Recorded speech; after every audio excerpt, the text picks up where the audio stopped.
Streaming on both streams. Let's get into it. Y'all already know my stance. Of course, this is We-On-Loc Nation. How's everybody doing? Let's get into it. Sick and tired of all the bullshit.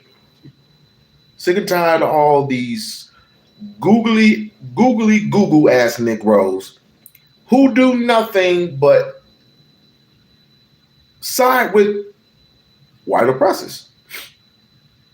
It is just mind-boggling to me, but that's not what I'm here for.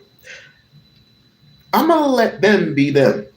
And pretty soon something happens to their family. It's like, where's the justice? Where's the justice? Where's the justice? Where's the justice? It ain't over here. Because your stance is basically putting this boy underneath the jail. And for what? Why is what's his name? Hunter and Austin's life more important than Carmelo's? But you're not of his ethnicity. But more importantly, you know he's innocent. You know he is innocent of all this. What? So what? He carried a multi-purpose knife to school. Big fucking deal. It's not like he carried an AK-47 like most white folks do. It's not like he carried a 9mm or a rocket launcher like most white folks do.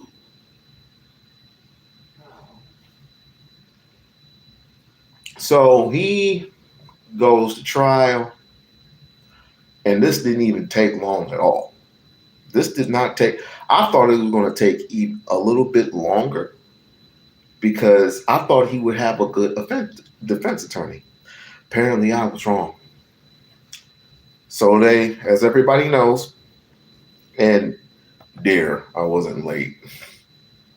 Pacific time. Pacific. PACIFIC. Pacific time. I was not late. But thank you for coming by. I'm trying to come back late. Okay. See, you got it confused. You're in a whole nother area code. I am in Nevada. I'm in Vegas time. So you're 3 hours ahead of me locally, but it's all good. No, he should not have been there. There was all for self-defense. Wait, I read that wrong. No, he should not be in there. No, of course he shouldn't be in there. But people want him in there for, and nobody would explain this to me. Why is he there? He should not be there for any reason. But I was over at Taz today, and of course, shouts out to Taz. He has some Negroes in there, boy. Oh my God. He has some Negroes in there that was turning heads and was talking just some white supremacy shit. Oh, he shouldn't have got there. He shouldn't have got up. He shouldn't have got up. He shouldn't have got up. He shouldn't have got up. He shouldn't have got up. He should have never been there. Why would you be in another person's tent? Why would you be in another person's tent? Why would you be in another person's tent? Just leave. Just leave. Just leave. It's like we're afraid. It's like we are afraid to fight off white folks for doing harm to us. That makes perfectly no sense. But yet, stand your ground law is the rule of thumb nowadays. Stand your ground law is pretty much everywhere in the United States of America. And it didn't help the black guy in Florida, and I did it. whooping on a white person's ass. And what did the white person do? Got the gun and pew pew. What up, Montrese? Is that Montrese? What's up, Montrese? I'm gonna put up the link in a little bit because I'm tired of talking. Some of these people want life in prison. Thank you for the coin, man. Thank you for the coin. Thank you for much love, much love, much love. If you want to dedicate to the channel, like, share, subscribe, like, share, subscribe. Also, thank you for the lovely membership. Mr. Isaac Williams, 6074. Thank you for the membership. Thank you very much. Thank you very much. It definitely helps the channel. Definitely helps the channel go along. I'm trying to get that 20 ball. And I'm surprised I'm here, but I wouldn't be here if it wasn't for all of y'all. So let's get into it. I'm gonna put up the link in about a minute, and I'm gonna get your perspective of was this a fair trial? Some of you said it wasn't, others said it was. Some of you say the sentencing was fair compared to what he could have gotten, 99 years, 5 to 99 years, which is a bit obsessive. 5 to 99 years is a bit obsessive. Or do you think he should have gotten no years? Some would argue that he should have gotten no years. Some would argue that I argue that he should get 10 years probation for bringing a knife to school grounds. But in the state of Texas, as we all know, if we have not read it yet, you have a right to defend yourself. Not only that, as long as a knife is not, what was it, the guidelines, under 5.5, you're good. Everybody brings a knife to school. Everybody was getting on me about Grayson Allen. Grayson Allen was in a different district, but in the same state. Went in and stabbed the Hispanic kid multiple times after getting his ass whooped. Stabbed him multiple times, and he got 10 years. Carmelo Anthony, not purposely, stabs Austin Metcalf, in the chest one time, and he gets 35 years? Okay. Wow. That's all I got to say. I'm going to go ahead and put the link up. And all I ask for us is for us to be respectful. All I ask for us is to be respectful. And let's see what it do. I'm going to play some clips along the way and get this thing started. But let's be mindful. Let's be mindful of each other. Let's not do too much infighting, although I like a good debate. But at the same damn time, let's be respectful of each other. I'm going to I already put the link in the StreamYard, and I'm going to come over here and I'm going to put the link in here, which will transfer you over to StreamYard. We can have a conversation if you like. Other than that, let's just get into it because y'all already know my stance. The boy is innocent. It's awkward to me that, and I'm speaking to my people, it's awkward and very weird to me that a black man any black woman have desire to having this boy after defending himself will like to teach this boy a lesson and sending him to prison for life, which is very, very awkward to me. But yet, not all skin folk are kinfolk. And I'm going to ask you a question. Do you believe that he got a fair trial? That's what this thing is about. Do you believe? Do you believe? It's not my belief. Do you believe, excuse me, that he's gotten a fair trial? All white purpose jury, all white, some Asian, but they're classified as white. Certain Hispanics, but they're classified as white. And everybody else white. So,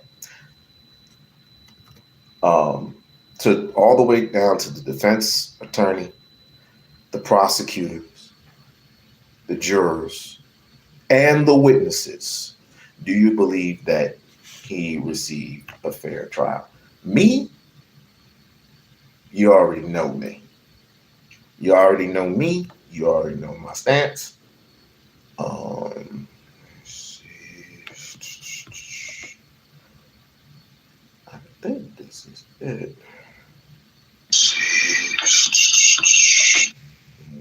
Oh, it is it. All right. Give me a minute. Give me a minute here. Booyah. Link is in the description. Let's get it. All right. All right. More links are in the description. All right. Let's do this. And like I said, for those who have contributed to the Cash App, Super Chat, or became members, hit the like button. I do gladly appreciate it. Hello, Tanya. How are you? Yes, definitely, definitely. I already put the link up, so I'm just gonna sit back and chill a little bit, and let a couple things play, because obviously, you already know. All right, we already got our first persons. How are you? Hi. I'm okay. What's wrong? Oh, it's just I've been my lady has to get to me these last few days, so I'm trying to deal with that. I understand.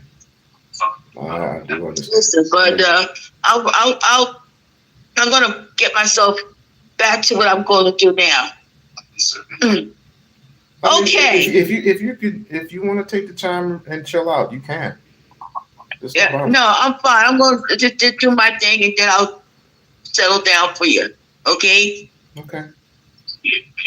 Okay, to all you so-called black conservatives, what do you say now about this UFC fight that's happening on the White House?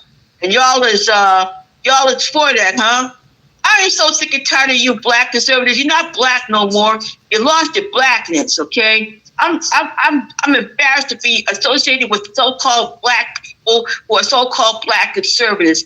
Y'all are just you're an embarrassment. My grandmother and grandfather fought for our right, and y'all just letting it destroy and tear it asunder. I'm sick of y'all so-called black conservatives. You ain't got no balls. All you doing is being this massive.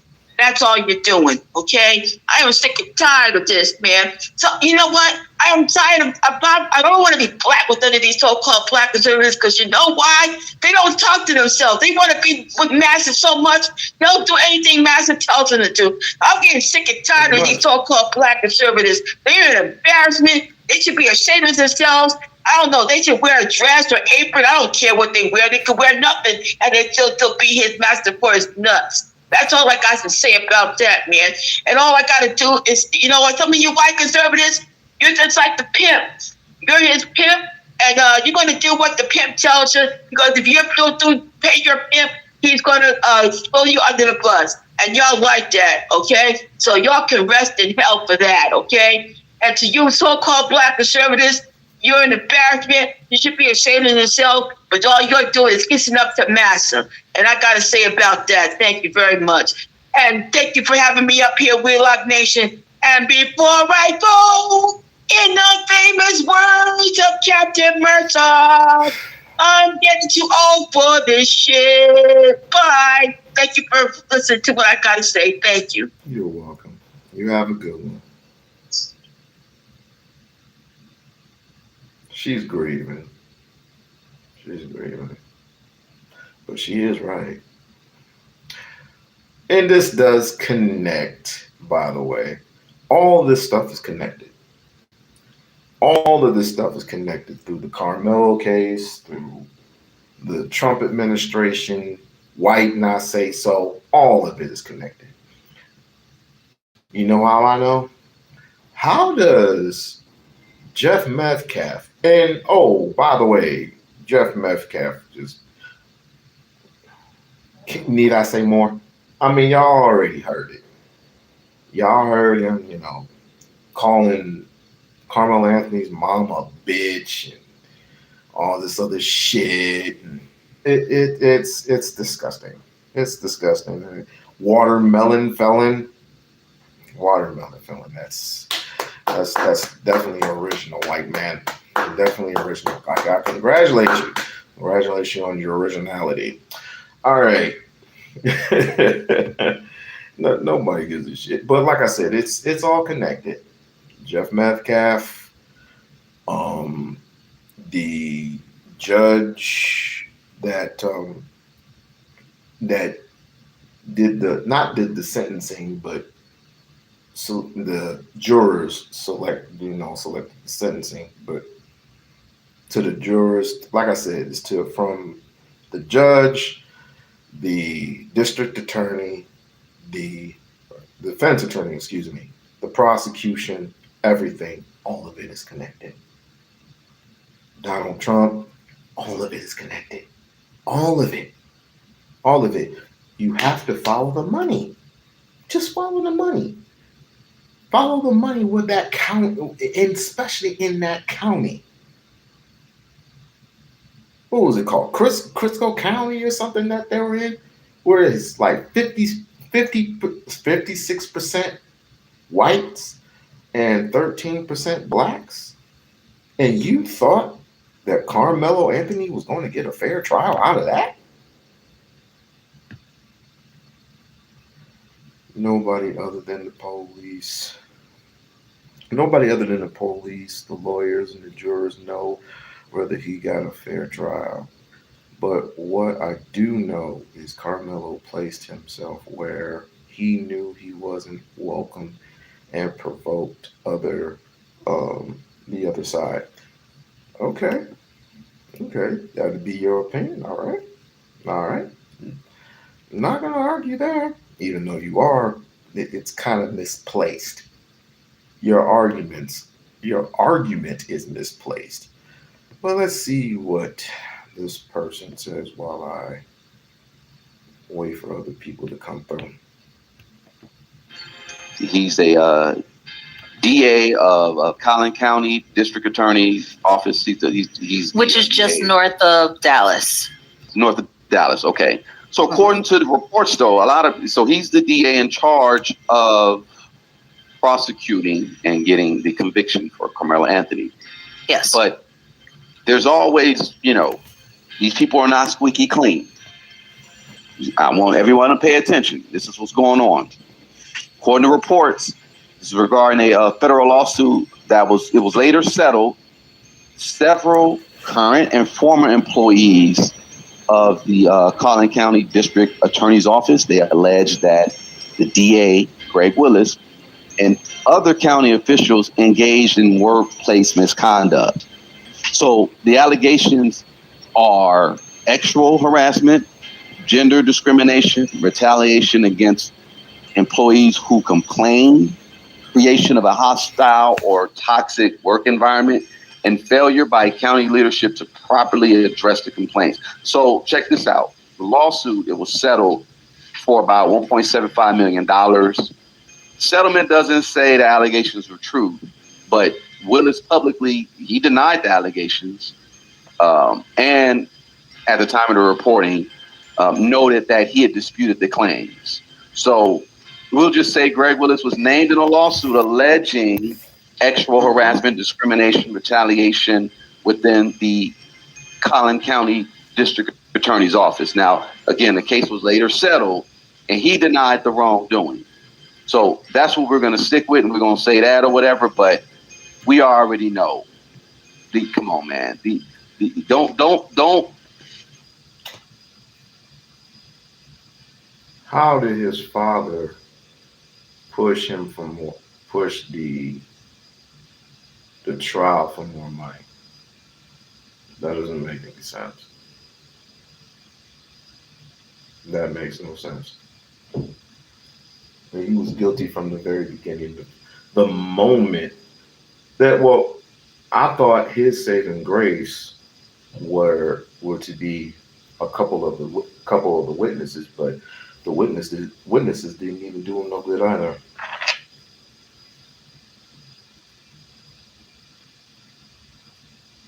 And you chose to show a certain amount of footage on that videotape that only a few people had the enjoyment of watching.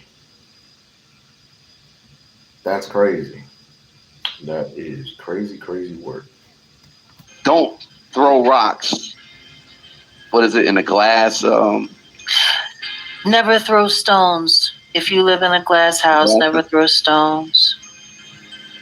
Yeah. Well, I mean, that's one way of looking at it. The thing is, he has a lot in common with the former DA from Dallas County, John Cruzan. And the former DA. They're talking about the attorneys. They're talking about the attorneys and the prosecutors that were involved in the Carmelo Anthony case. DA of Dallas County, who, moved around. Yeah, he's something else. Would I be giving him 35 years? If he would have did something to Carmelo Anthony, is that what you're asking? If he did something to Carmelo Anthony, which he already did, no, because he used number one, he used his hands. He didn't use a weapon. Carmelo used the weapon in self-defense. That's the difference. Seems to be a lot in He's common something else. He's something DAs else in Texas. Well, yeah, I know. And that's the thing, because hearing what they had to say about this, I actually was locked up with a woman who cruised. But if you want to talk, the link is in the description box. All you got to do is just hit it. Had put in jail for child porn charges. But the evidence that they were using to lock her up with was the evidence that she had allegedly exposing him in a video when he was in his late 20s, almost 30 years old, with a 14-year-old girl at a Clinton fundraiser. That woman brought that evidence in, and she was arrested for distributing child porn. Wow. And because he was the DA, he was able to lock her up in Lew Sterrett and then have her declared incompetent by the same in-house kook that they had tried to declare me incompetent.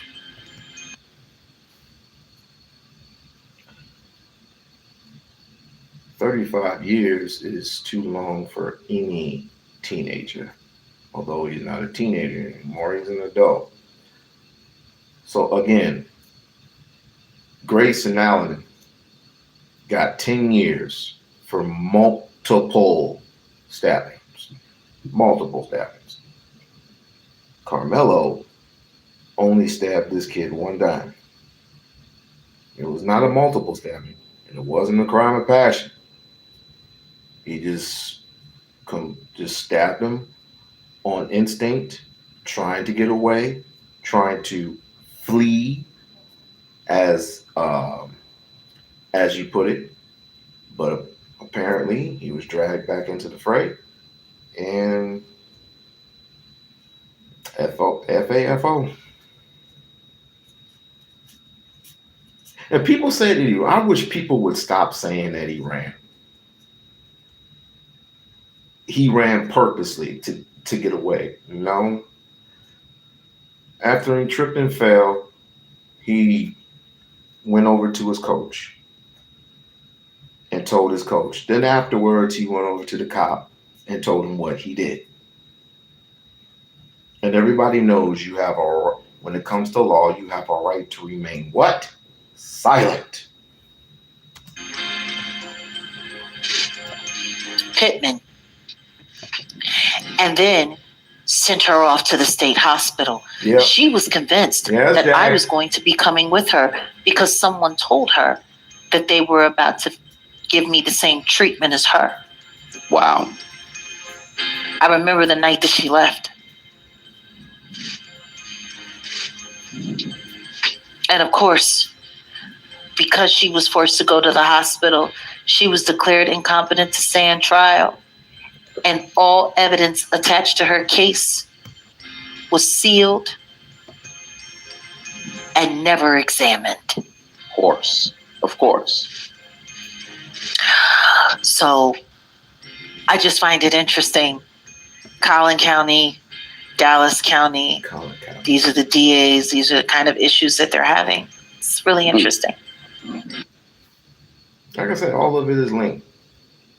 From the prosecutor that was in support of the Metcalf family.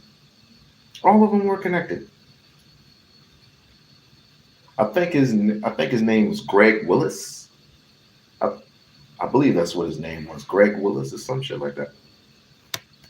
Well, there's corruption in the great state of Texas because it's not only the DAs, because I know you just talked about your beef, or not even beef, let's just say conspiracy, because that needs to be looked into. The DA, the DA for your situation and the lady that had the case, that definitely needs to be looked into. Now, there's a site that reports judges that have been accused of child abuse. So I want to say this, and this is all alleged. We're not going to say, whatever, but Judge John Roach Jr. That's who is the judge who found who presided over. He presided over Carmelo Anthony's case. Mm-hmm. His name is on this child abuse allegation website. So this website that I'm showing you right now, it appears to be a public reporting database that lists judges who individuals have accused of misconduct in family court matters. The site lists John Roach Jr. And let me show y'all real quick, just so y'all know we ain't over here playing. The judge in the case, John Roach Jr. Here he is right here. He is judge number. See, the funny thing is now we don't want to show it. Ain't that a blip? You see how you see what we're talking about, right? That's why I said, Right. See, everybody's going from what's right and what's wrong. I'm not going based on right and wrong. I'm going based on righteousness. What was done, what was said, and also what apparently would have been prevented. People say that, for example, people say that Carmelo should have just got up and left after he was surrounded by, I would count a whole, not a whole, but a half of a football team, right? So when he was doing that, when they asked him to leave, he just forcibly said, fuck with me and find out. That's not the case. People don't want to look at it totality. People are just sick and tired of black people. That's all that is. But let me not say that. Let me just say people just want justice. Well, how fair is it when you have multiple guys, or multiple boys, rather, multiple boys get on your head and push you, punch you, kick you, which what the witnesses has stated. And he tries to get away. Apparently he can't get away. You forget, even if it were two people, you're 130 pounds soaking wet versus two big giant linebackers. Well, one was a linebacker, one was I guess a quarterback or something. I don't know. But both of them look like big giant hungry mules to me. And that's a 450 pound plus difference. And you expected him to do what? If Austin, which is 6 feet under, had a problem with with him alone, it was just one person, with him being under that tent that day, why did he go and get his security people? Why did he go get security? Why didn't he go get the police? You are not an authoritarian figure here at all. But you made yourself be that authoritarian figure. I don't care if he was there to fix the tent or not. He wasn't supposed to be there in the first. How the fuck you gonna be? Okay, suspended means I'm not coming on campus.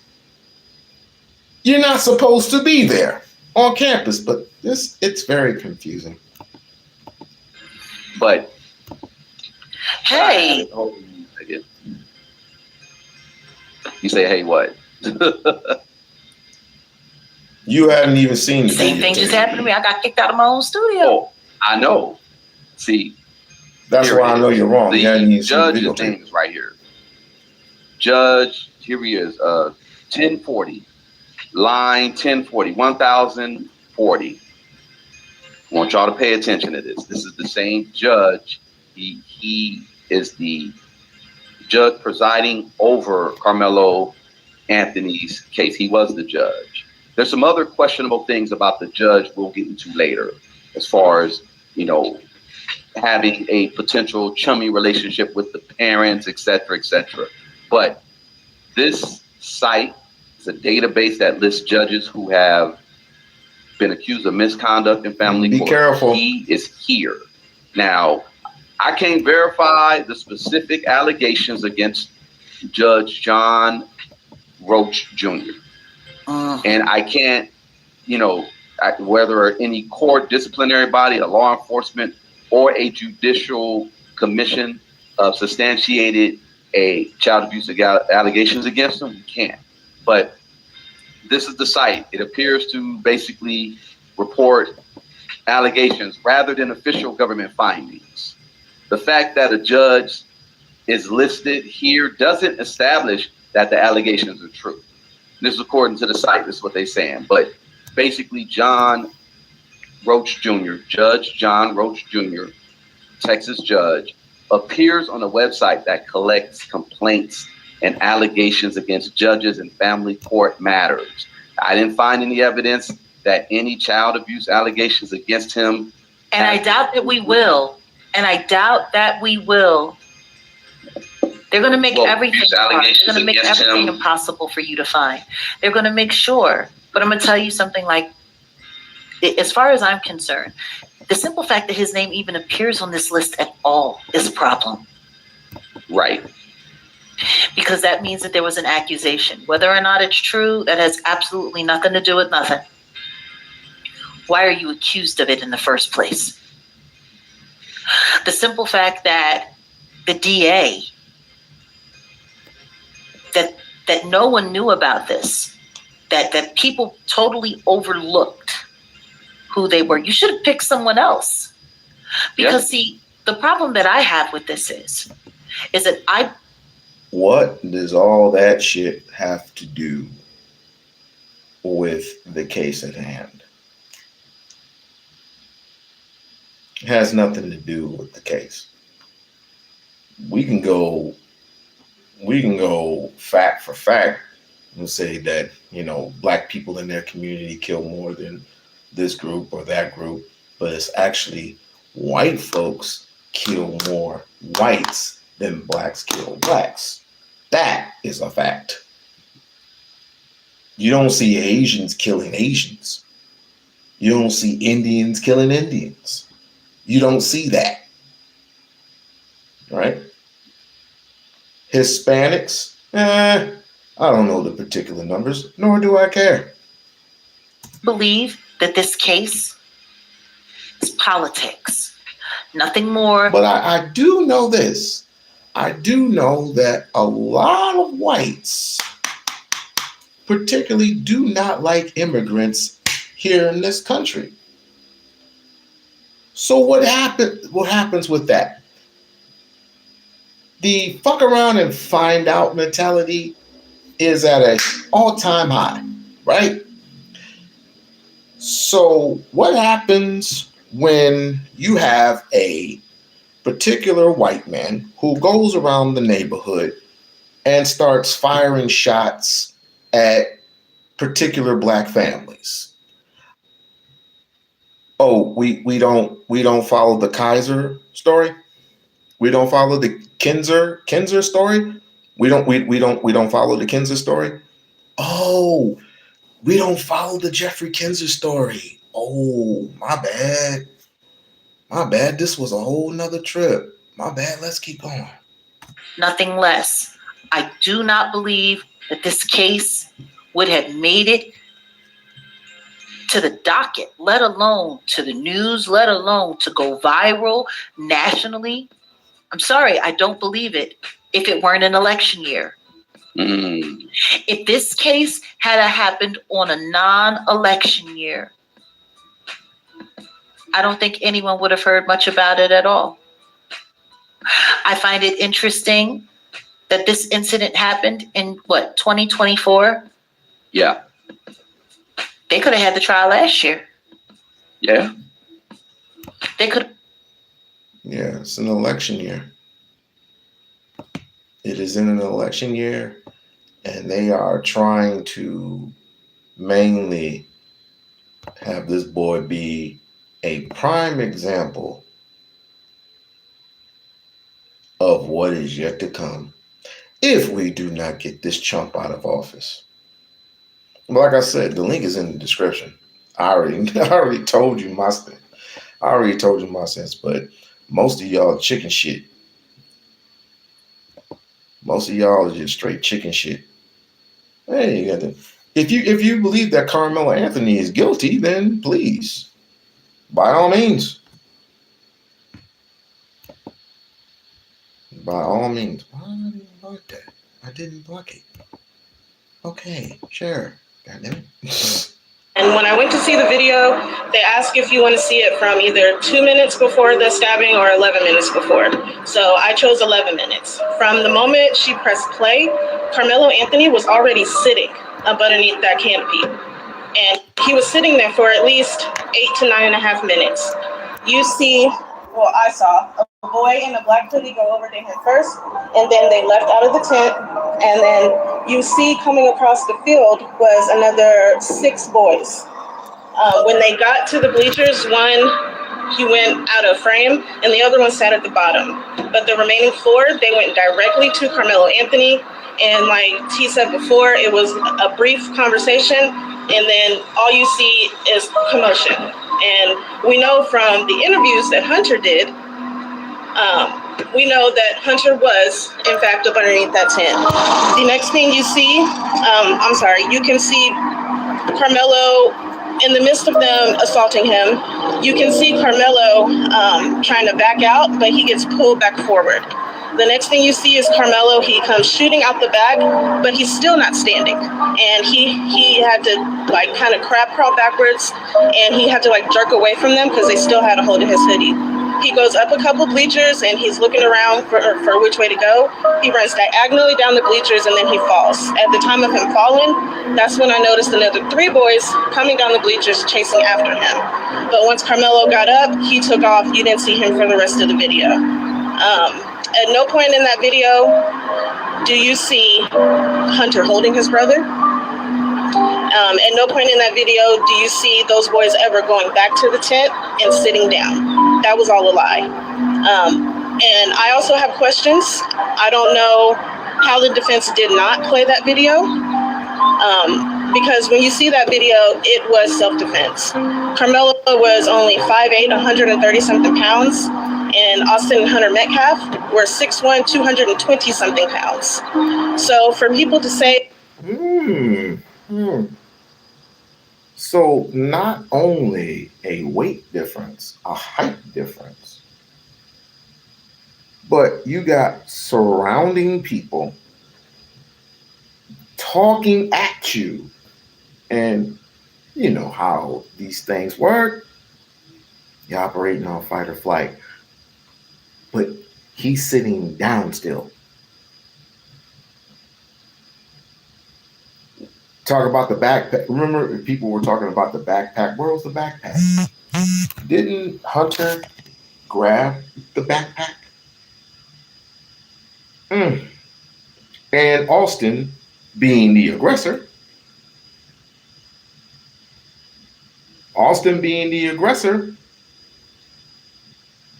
fuck around and find out.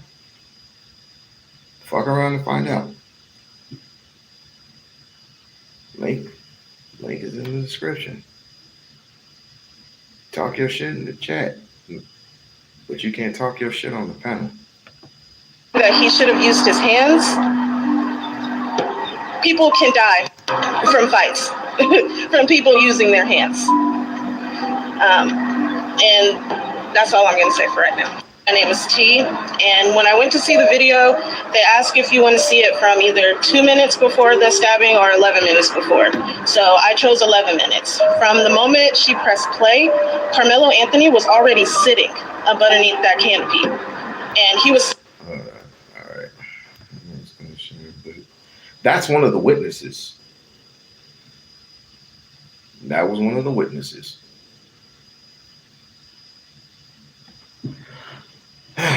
That's crazy, man. That is crazy. It's crazy to think that his own friend even turned on him. And I know you live in Crescent County. And I know you have like scholarships and everything, but damn, you're gonna sell your brother out over a fucking scholarship? Really? That's crazy, bro. That is crazy work. Where'd it go? Now, to someone who's, well, let's try to see. These people are kind of fair, kind of. Servant of me that I hire, does that then mean that I am due to be betrayed by my attorney? No, that does not mean that. So you're to keep me from doing the right thing as a citizen. That's all I have to say. Thank you. Conflicting witness testimony. What's known as just murder, the defendant intentionally or knowingly caused the death of another person. Okay, and obviously that person died. What then happens is that because of his age, they waived him to adult court. Okay, so they could have left him in adult, but they waived him. What does that mean? That means that his trial was in front of adult people. That was his jury, etc. So anyway, upon the selection, let's talk about the selection. I used to tell people when they would sit, nobody wants to volunteer for jury duty. Nobody said, hey, what's up? Hey, can I come down and do jury duty? Okay, yeah, I'm free. It's intrusive. It is very challenging. And a lot of people just don't want to do it. But what I had to remind my potential jurors is this. It's not been that long that Black people had the right to participate in jury service, okay? And we got to take that serious. People died for that right, okay? And many times there are people that just don't want to serve. So what that does is you have a right to a jury of your peers, but if I pass one of the, according to media outlets, one person said, I can't sit in judgment of another brother. I'm biased. Another person said, well, I can't sit in a prison, I'm biased. And 3 people were let go for what we call peremptory challenges, which you don't have to have a basis, okay? So there were more people, but what we have to realize is that, listen, let me tell you something. Let me go there. After I talked about, the right to vote, enmity, all of it, let me say this to you. We gotta stop doing that, okay? They would say this to me, okay? And I'm getting off the soapbox, I tell you. They would tell me, well, my religious beliefs preclude me from sitting in judgment of another, but you're talking about people.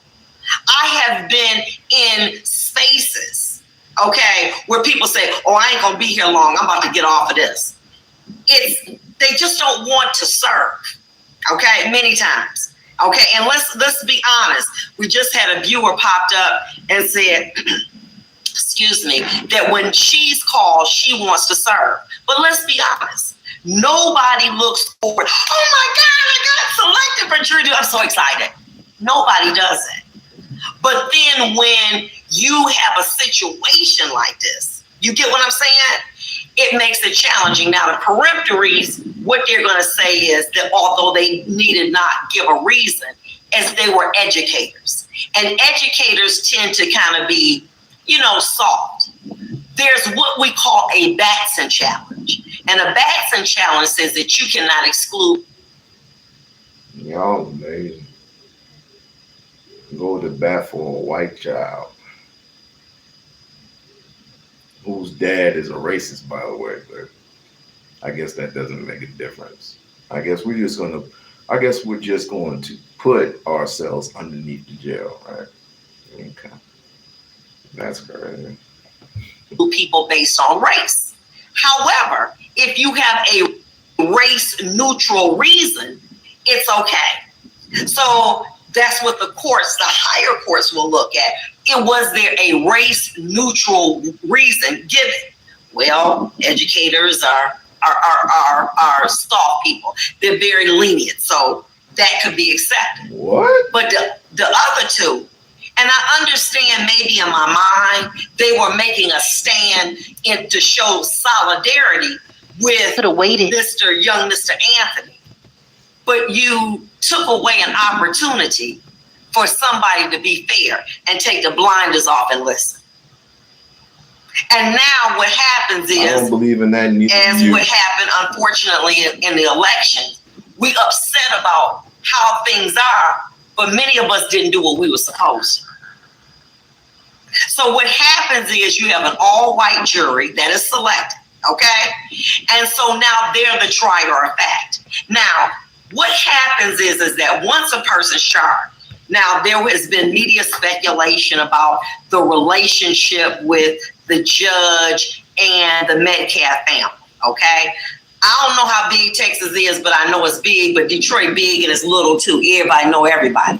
He wasn't the trier of fact. The jury was. The jury was the trier of fact, not him. So the fact that he may have known him, he probably, if he was at an event, he should have definitely disclosed that. But does that automatically sua sponte make him biased? Here's the situation. This judge gave an instruction of manslaughter, which is a less serious case, which is a less serious charge. And basically it says that the person recklessly caused the death of another individual. Recklessly means the person is aware. Keep your hands to yourself. Keep your hands to yourself. And I won't have to go in my bag and tap that ass. Pause. Shout out to Amazing Lucas, dog. Shout out to Amazing Lucas. And shout out to Flora. Flora, my God.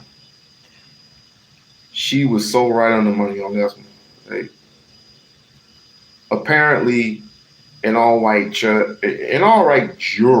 Why don't you just call it an all-white lynching? All-white juror, judge, prosecutioner, defense attorney, which I don't even get to. I need to talk to Carmelo Anthony's dad, my damn self. I'm like, so he told you not to pick a black attorney? For what reason? What purpose? I don't understand it. Judge the Builder should be released from prison. No, but I will say this. I do not agree with people coming up to him and touching him. I'm only going to, this is what I'll do. If I see Judge the Builder, this is what I'm doing. I'm walking away. That's dumb. That was dumb. Because number one, you have every, if you were single, I'll say this. If you were single, right? If you had no kids, if you weren't married, had no kids, no life, basically, okay, fine. But when you are married and you have children, you have a lot to lose.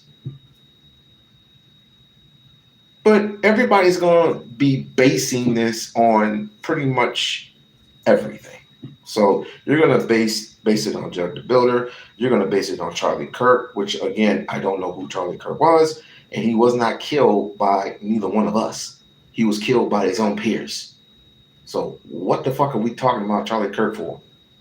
I'm getting to the point right now, and I'm going to say fuck Charlie Kirk for the rest of my... just fuck him. And his wife, which is fucking J.D. Vance on the side. Now what? But consciously disregards the substantial and unjustifiable risk. It's kind of what we call in Michigan heat of passion. You said what?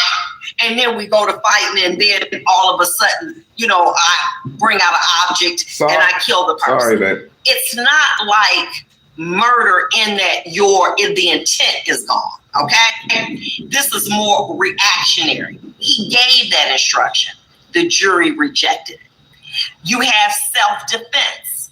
Basically, what self-defense says, and the person reasonably believed that the force was immediately necessary to protect against another use of unlawful force, and the person's belief is judged from the standpoint of an ordinary, prudent person in that situation.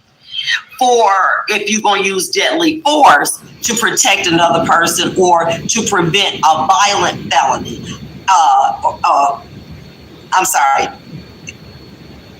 that they had a reasonable belief that it was necessary, and the defendant did reasonably believe deadly force was immediately necessary. I was giving defense of others.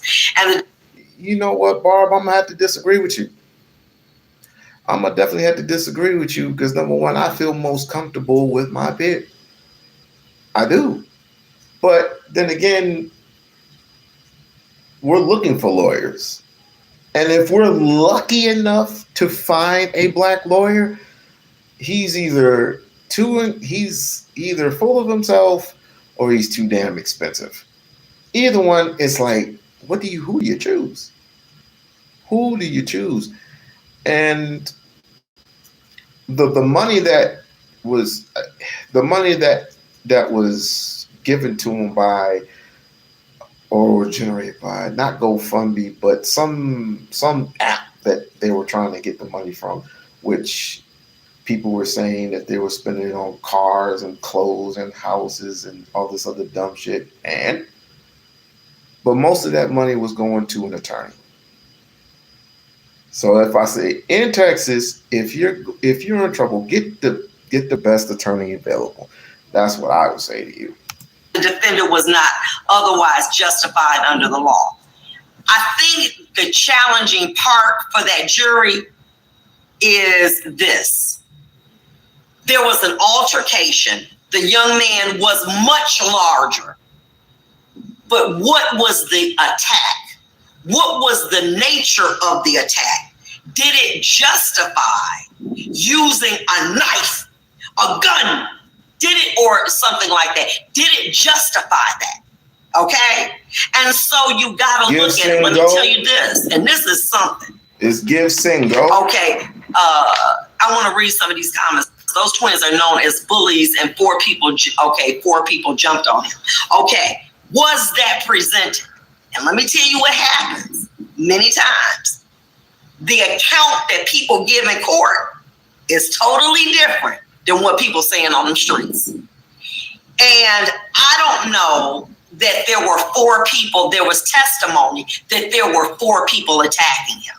I would be honored if that potential viewer would say who those witnesses were, because I didn't have an opportunity to see that there were four people.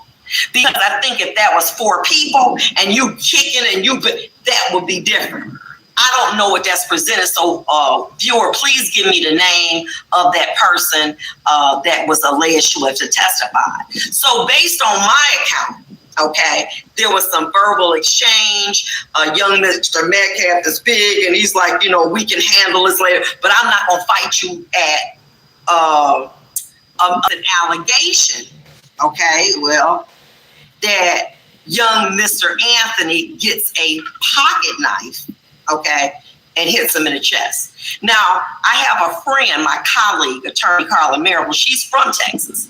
And I asked her, I said, girl, what's that? She said, culturally, in Texas, people carry knives every day. It's not a crime to have a knife. It is on school property. People have knives and guns. This Texas, it's a different persona. You see what I'm saying? See, in Michigan, I'm thinking, well, if he got a knife or a gun, he ready to do some business. This is a different place. So people walk around with guns. People walk around with knives, okay? So the fact of the matter is, and you don't see that as a problem, Barb? The problem with, and, these kind of cases, and I'm going to be honest, she says she said, but you aren't asking what you're most comfortable with. You're asking why they would got with a non-black lawyer. Because it is common in cases of racial issues to choose outside your race, which I kind of disagree with. Even the racial issues, even the racial issues the K3 used to get lawyers outside their race. And all I'm saying is, would that be your first choice, is to get a white lawyer? Would that be your first choice? Hell no, that wouldn't be your first choice. But if that was your only choice, fine, whatever. Get the type of lawyer that would literally take this courtroom, take the juror, and have them paint the picture and put Carmelo on the witness stand. I don't know why they didn't put him on the witness stand. That was crazy. But then again, would the outcomes be the same or would the outcomes be different? I say it would be the same to me. It just would be the same. Force necessary to puncture Like, somebody's share, heart. like, share, and subscribe. That was a hit. That was a hit. You know what I'm saying? It wasn't, I'm gonna hit you in your leg, I'm gonna cut you on your thigh, I'm gonna hit you in the chest. To puncture the heart. When it's summertime, right? Take a knife and hit a watermelon. It takes some force to come through that watermelon. The watermelon is a lot denser than a body. So not that the fact that he tried to cut him, but that he hit him in the heart is something that I believe that jury looked at. Let's talk about the sentence. So it wasn't a knife, it was a multi-tool used to sharpen his cleats. Thank you so much. But to use that apparatus, okay, to hit somebody in the chest. They ain't trying to hit them in the I'm gonna cut you on the I'm gonna cut you on the face. You hit somebody in a vital area. That's something that was looked at as well. Now, what happens when you have self-defense? The burden then, once you present some evidence, hey, I was in fear for my life, I thought they were gonna kill me, etc., etc. The burden shifts to the prosecution to prove beyond a reasonable doubt that that person's defense was not valid. And I'm going to tell you what I think in hindsight, this is just speculation. It was the location of that wound, whether it was with a cleat, a sharpening thing or whatever. It was the location. So then you can infer, and this is probably what the prosecutor argued, I didn't see it. You can infer intent because of the location of the wound. And there's a jury instruction, at least in Michigan, that talks about how can you infer intent. Intent is a secret of my mind. You don't know what I'm thinking, but you can infer my intent by what I say and what I do. And so basically, that was the argument. Look at the actions, okay? The fact that they gave manslaughter, this is heat of the passion, cussing each other out. They rejected it. Does a jury have the right? Yes. They're called the judges of the facts. Mm-hmm. Now let's talk a little bit about... Before that, I want to thank my mods for coming up and supporting the channel.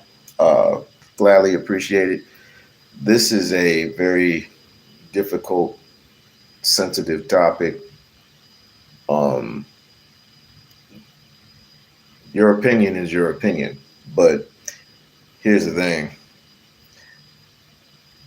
Any racial prejudice, bigoted people want to come up and say a few things, by all means do so. It's just that I got gunners now. I got gunners now that will definitely, basically I loaded them up. So if they feel any disrespect, watermelon, it's up to them. It's up to them. Whatever they feel, you want to call them watermelon, felon, jigaboo, N-word, spick, speck, whatever. I'm going to leave it up to them. It's the same thing. It's the same motion. F around, find out. I said this, as a matter of fact, I said this years ago when one of them white boys came up on my page the other day. I said specifically, I said, because of the whole, who was in trouble? I forgot who it was, but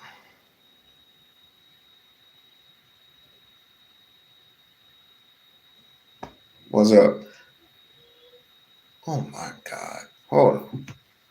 I'm busy. Give me a second.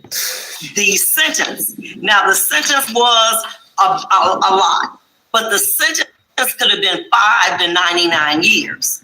One of the things that they had to look at because of his youthful age was his age, family and home environment, circumstances of the offense, possibility of rehabilitation, etc.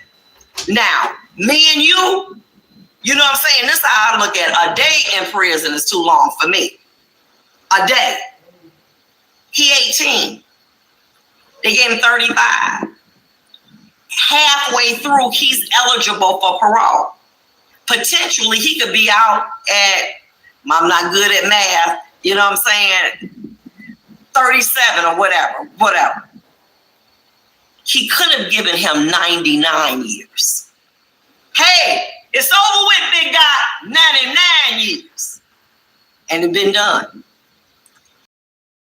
35, based on what the jury found.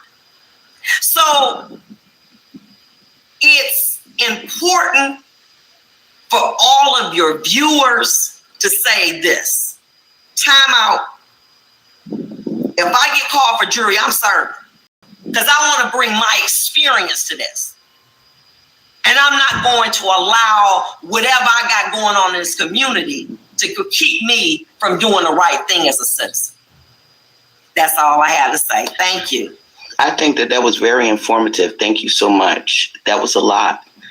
And us being laymen of law, I think that even though the jury of public opinion is not really what counts, however, it does matter about our participation in the judicial process, and which greatly affects the outcome of this case. And I understand all of those things, and those are very vital points. However, it still doesn't change the fact that America is America. We have people like George Zimmerman, Kyle Rittenhouse, and other offenders who were exonerated from their violations of the N-word. And on top of everything else, these people weren't in a life or death situation. They escalated the situation, and we, as people of color, became one of the casualties of America. Let me ask this to you, Trees, and let me ask this. All of these cases have one thing in common. They had juries. And I can see a glass half empty or half full. It depends on my perception. Okay, well, let's also speak about the representation, because who chooses from the jury pool but the representatives that are aligned and trusted to represent their client. So I believe Wait a minute, back up for a minute. You said what? About who was selected as a jury? Yes, the people who select the jury are the lawyers, correct? No, it is not. So let me explain this to you. There is everybody that has a driver's license. There is a mechanism that you automatically, your number is called. I understand. They might call Wiley, they might call Monica. Then what happens is they tell you to report to the court. Then once you report to the court, the attorneys then select through the questions called voir dire of who they think should be able to sit based on their answers to the questions. So the attorneys does pick from the lottery, correct? Yes. Okay. So that being said, because the attorneys pick the jurors, we have to choose from this battery of people who responded.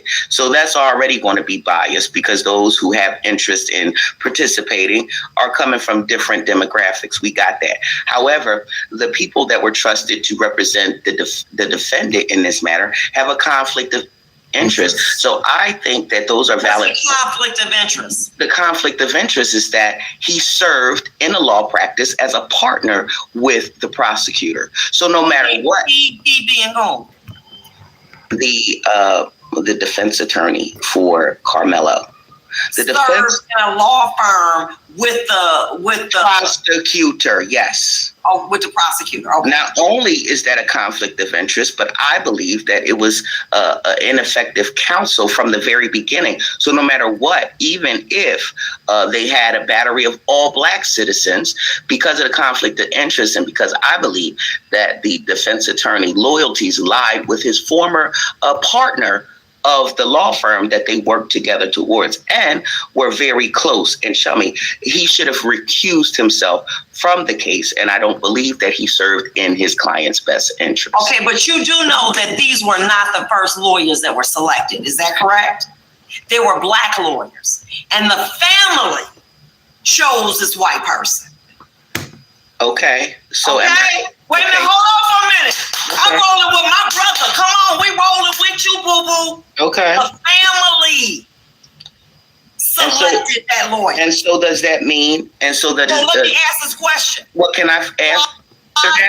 Okay, let me ask this. Well, can I Don't answer you the first believe question? that maybe if you felt that you would want representation of somebody who was African American to be your lawyer? I feel like that all folk ain't kinfolk. Skin folk ain't always kinfolk. And so whoever I feel or they felt that was going to best represent their case, that was their decision. But because they made a decision and they chose to pick somebody of another color, does that then mean that I am not to be represented as a trusted servant of me that I hire? Does that then mean that I am due to be betrayed by my attorney? No, that does not mean that. So you believe that it was a conspiracy off rip. I believe that it was an injustice from the beginning. I believe no matter when they selected this Caucasian man, he was like, I'm gonna sell him out, and we just gonna. If we have to go through all that, then we lose. We automatically lose. There ain't no coming back from this. You know there's a conspiracy theory going on. You know all this shit is connected through money.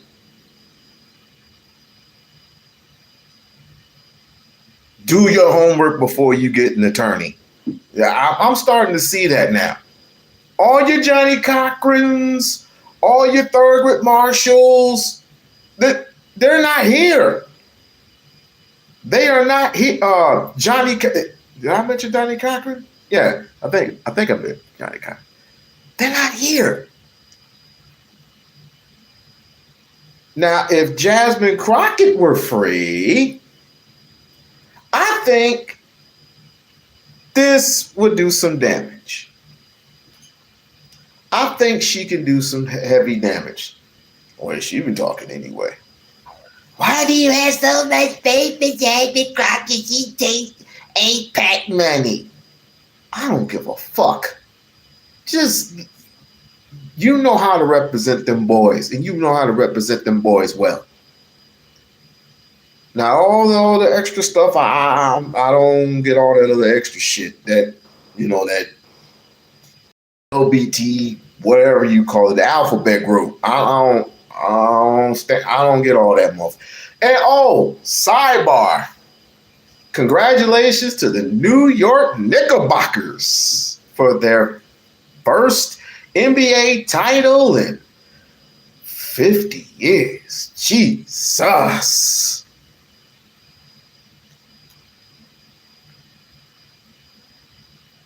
Here we go with this. Here we go with these people. So, you think it's cool with someone taking a life? I am cool with someone getting the fuck off of me. I am cool with somebody not putting their hands on me. I'm cool with that. See, white people, y'all had it. You're putting your hands on, touching on women. Let me not get into all that. But bottom line, I'm cool with Carmelo Anthony defending himself. That's what I'm cool with. Hopefully that answers your question. Hopefully. But yes, 53 years. 53 years and sadly, that's gonna be your only championship. That's gonna be your only champ. No, I'm just playing. I'm playing. Jesus, you're so sensitive. Absolutely. Absolutely, because he basically led the lamb out to slaughter. And he should have recused himself. It was a conflict of interest. It wasn't just that they worked in the same office together. Rose, they had where you been? Profitable interest with each other. They had a business together as partners of a law firm. So I believe that there was some backdoor deals being made, and obviously it wasn't towards the client's best interest. So even with all of those factors that you have mentioned being considered, so does that mean that because I neglected to choose of a similar color for my demographic that I deserve to be shafted? All it took was one question to you. All it was one person. That person say, I can't send a black man to prison. He say, look, I'm holding out. I'm voting that he say, not go. Not I. Yeah, I got to remind y'all of that too. I wouldn't want to do it, but damn it, it has to be done. You got to go to jury duty. Now, if for those who have not done jury duty, let me describe you what jury duty is. First, they select you through your driver's license, and it's a certain penal code number. And with that penal code number, it is sent to your mailbox. You have to answer the call. Now, when you call in, you may not be selected for that day. You might not be, but if you do have to report and show up. If you do not, depending on what city and state you live in, you can be fined or you can be sent to jail and fined, depending on what city and state you're in. Now, there's like 50, like 100, 200 to 600 of you, depending upon where you live, right? So you go on jury duty, depending upon where you live, and you're selected through different court hearings. Now, when they select you for different court hearings, there are going to be up to maybe 30, 20, or maybe 10, depending. I don't know. But once you sit in that, they're going to sit you and they're going to place you. And then they're going to ask you questions. And depending upon the prosecutor is going to ask you questions, the defense attorney is going to ask you questions. And depending upon your answer, they may select you. But then again, they may not. That third day, and plus you don't get paid. You have to be like selected. But once you are selected, you are staying, and they do pay you. It might not be much, but it is what it is. It is what it is. But you can't say these words, I can't see myself taking a black man. No, when they ask you, do you see the death penalty? Do you expect the death penalty? Your answer should be yes. Due to your response and due to your answers, he may not even get the death penalty. He might get a life sentence, or he might just get a particular sentence. It depends. It all depends. You have to be on the jury. I would prefer, and this is just me, I would prefer you become a lawyer, a prosecutor. That chick in the courtroom on the corner who's typing in a fucking typewriter or whatever. But you do have to be, whatever. But anyway, I seen that. I told you. Be careful now. Be careful. They got head triggers. They ain't playing with you. That the people have not met the burden beyond a reasonable doubt. One person, and they would have had to retry that. One person. Court reporter. Okay, thank you. Okay. That person didn't want to stand up. Okay. But that still doesn't negate my talking point. But I get it. I really want to say this. I'm glad the jury came back with a guilty verdict. Number one, you had a knife, and it was vicious, and a person lost their life. And black folks, we got to get out of this. Let's just defend him because he's black. Yeah, he's black, but he was black and he was wrong. So honestly, to be honest, he should have got 99 years. Wiley, are you trolling right now? Because honestly, how are you going to punish the person? Years. Somebody. Okay, let's try it. How many of you think he should have gotten 99 years? How many? After one stab, how many? Just be honest. Be honest. We're all adults here. Just be honest. Give me a second.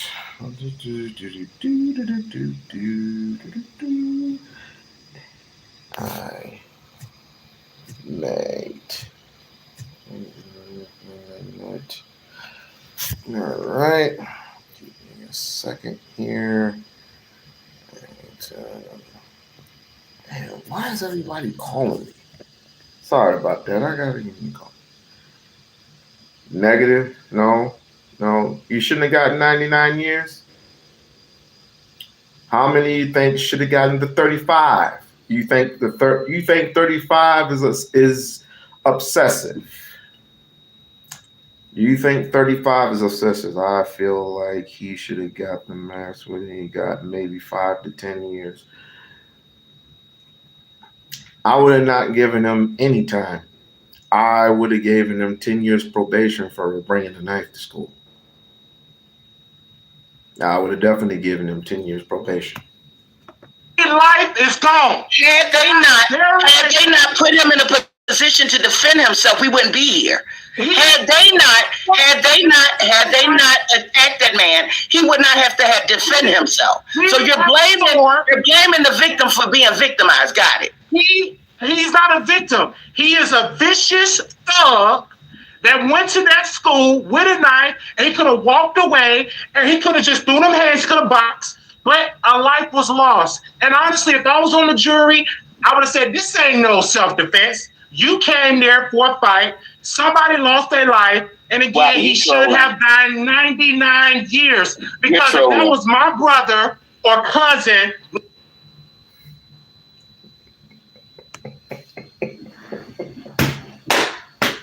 Oh, you know what? I can't be mad. I can't be mad at that. You know why? And before I get into my little rant, I want to thank everybody and once again for coming through.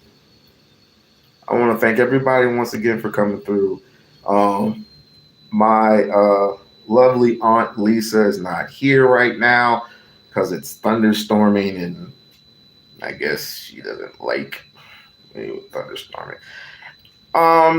She can answer this better than I can because I'm just a regular person. Don't eat me up. No. Because it's like this, right? We hate ourselves so much that we are literally going to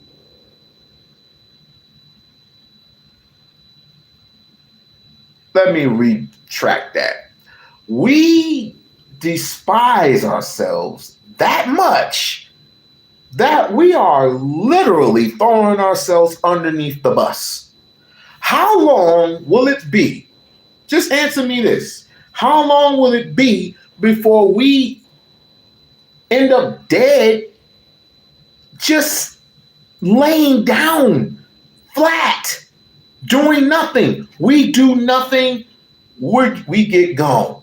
We stand up, we get gone. We sit down, we get ridiculed, we get sacrificed. How long before we say, okay, I'll give this. If Austin Metcalf were still alive, right? Austin Metcalf were still alive. And he told him to go. Austin left. Okay, cool. The next week, we see Austin again at a basketball game. And he tells him, get the fuck up. And we get the fuck up again. How long? But you put your hands on me. And I'm not supposed to defend myself? You mean to tell me I am not supposed to be in position in the state of Texas to defend myself against some idiot who thinks he has an authority over me? You must be smoking that other type of bullshit. I need somebody to help me, yo. I need put money on my Cash App because I need some of that good ganja y'all smoking on. Because that's some bullshit. That is some straight bullshit. All of it is bullshit. And you know it's straight bullshit. Why in the fuck should I just stand there and take it? That's some white supremacy bullshit. And stop calling me. Jesus Christ. That is some straight white supremacy bullshit.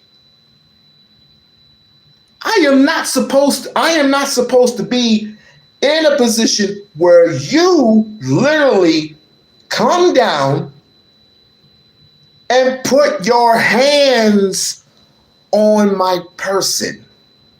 That is a violation in itself. White people do it all the goddamn time. And they have what? Guns on them.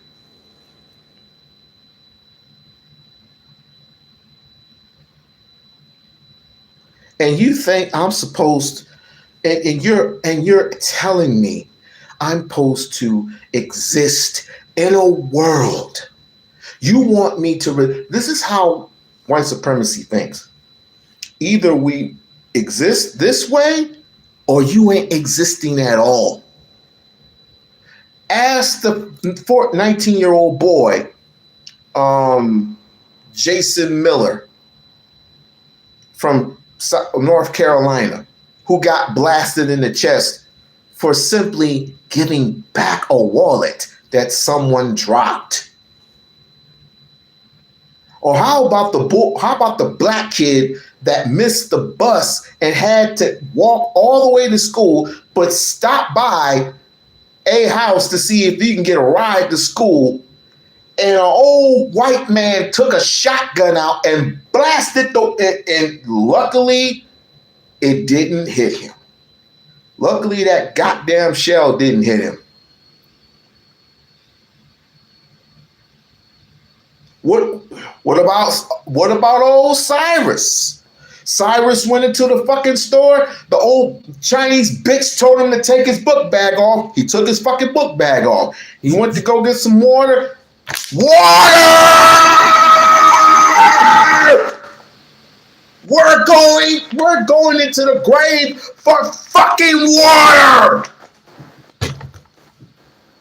He didn't take nothing out the fucking store. So he didn't take nothing out the store.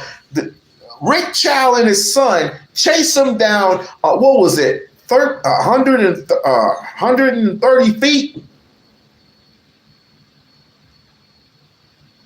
130 feet. It didn't matter if he had a gun or not. Did he point it at anybody? No.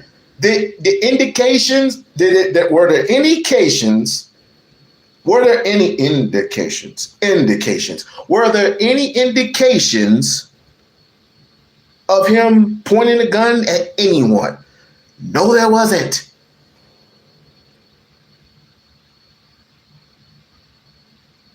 We would have blew up that store.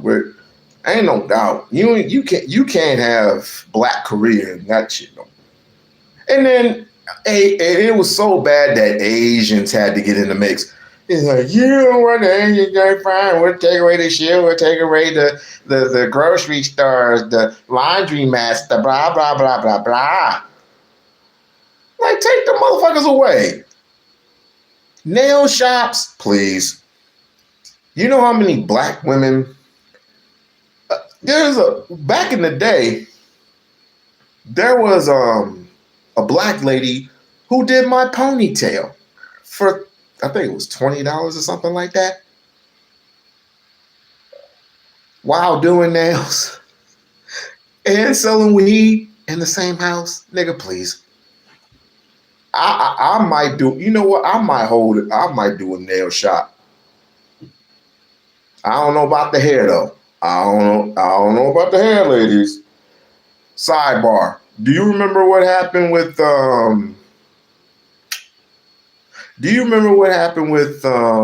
Jay Carhill? For those who are, oh my bad, y'all. My bad. Do you know what happened with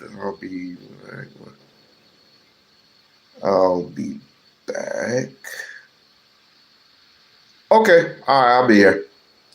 Do you know Jay Carhill?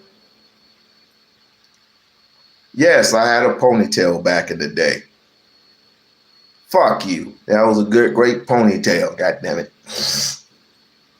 I had a ponytail back in the day when I was, I think it was 5, 6, 7. I had to let it go after 7. So, but that's not the point. The point is, Jade Carhill, they did a wrestling move on her and her wig came off. Boy, she was looking mighty distraught. But after seeing that old bald head, I'm like, now that is natural. You don't need all that attention. But I have no problems with it. Whatsoever. If you want to wear a wig, fine. Yeah, you saw it. If you want to wear a wig, fine. I'm just gonna rip it off of you anyway. But that's a strong woman right there. You don't need no damn hair to impress everybody. Fuck them all. That's a beautiful woman right there. I don't know. Let's get back to this. Boss, they like, there's nowhere in the world I'm gonna say, oh, you should be getting off free, or because he's black. No, I'm not that type of black person. Because let's be clear, black on black crime is outrageous in Chicago. Black folks coming to Texas with that ghetto-ness is outrageous in Texas. And I want to say this to the lawyer. The lawyer did a good job. I mean, what more can you do? It was. And can I say one thing? Let me correct this. The lawyer was not a public defender. The lawyer was a paid lawyer, and that lawyer's name was Mike Howard, a private criminal defense attorney from Dallas. And the lawyer did a good job. It was the person should have took a plea deal. Carmelo should have took a plea deal. Again, somebody like if the white guy would have had like a gun, was trying to pistol whip him, then I can understand you kind of like to figure yourself. But this didn't take you to get something out of your book bag and a life is lost. You stabbed him in the chest. So I'm with the jury. I honestly think if I was on the jury, I would have picked 99 years instead of 35, because you're still going to get out as a 54-year-old man if he served a 4 sentence. So he probably would still get parole. He still will be young. He still will be able to have some babies. They're going to end up like the father thug. But I honestly believe that the jury did a good job by saying guilty. And I believe so. He didn't need. Yeah, we all know he's a self-hating Negro, so there ain't no need going into all that.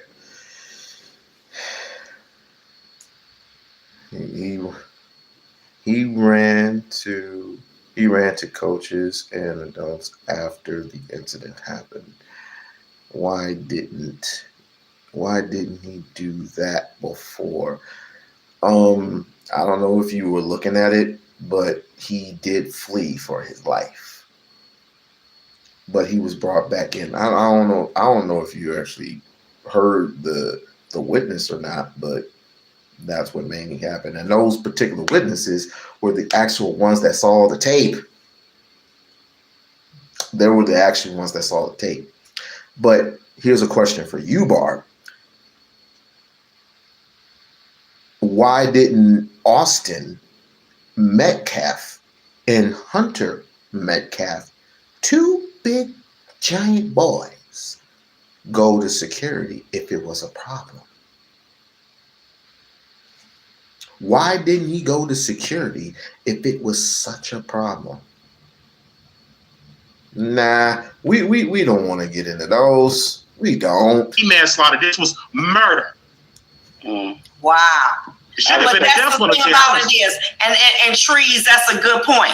What you say, you know, all skin folk ain't kin folk. Everybody sees everything differently. Half empty, half full. And so it depends on the person that you're selecting for that jury.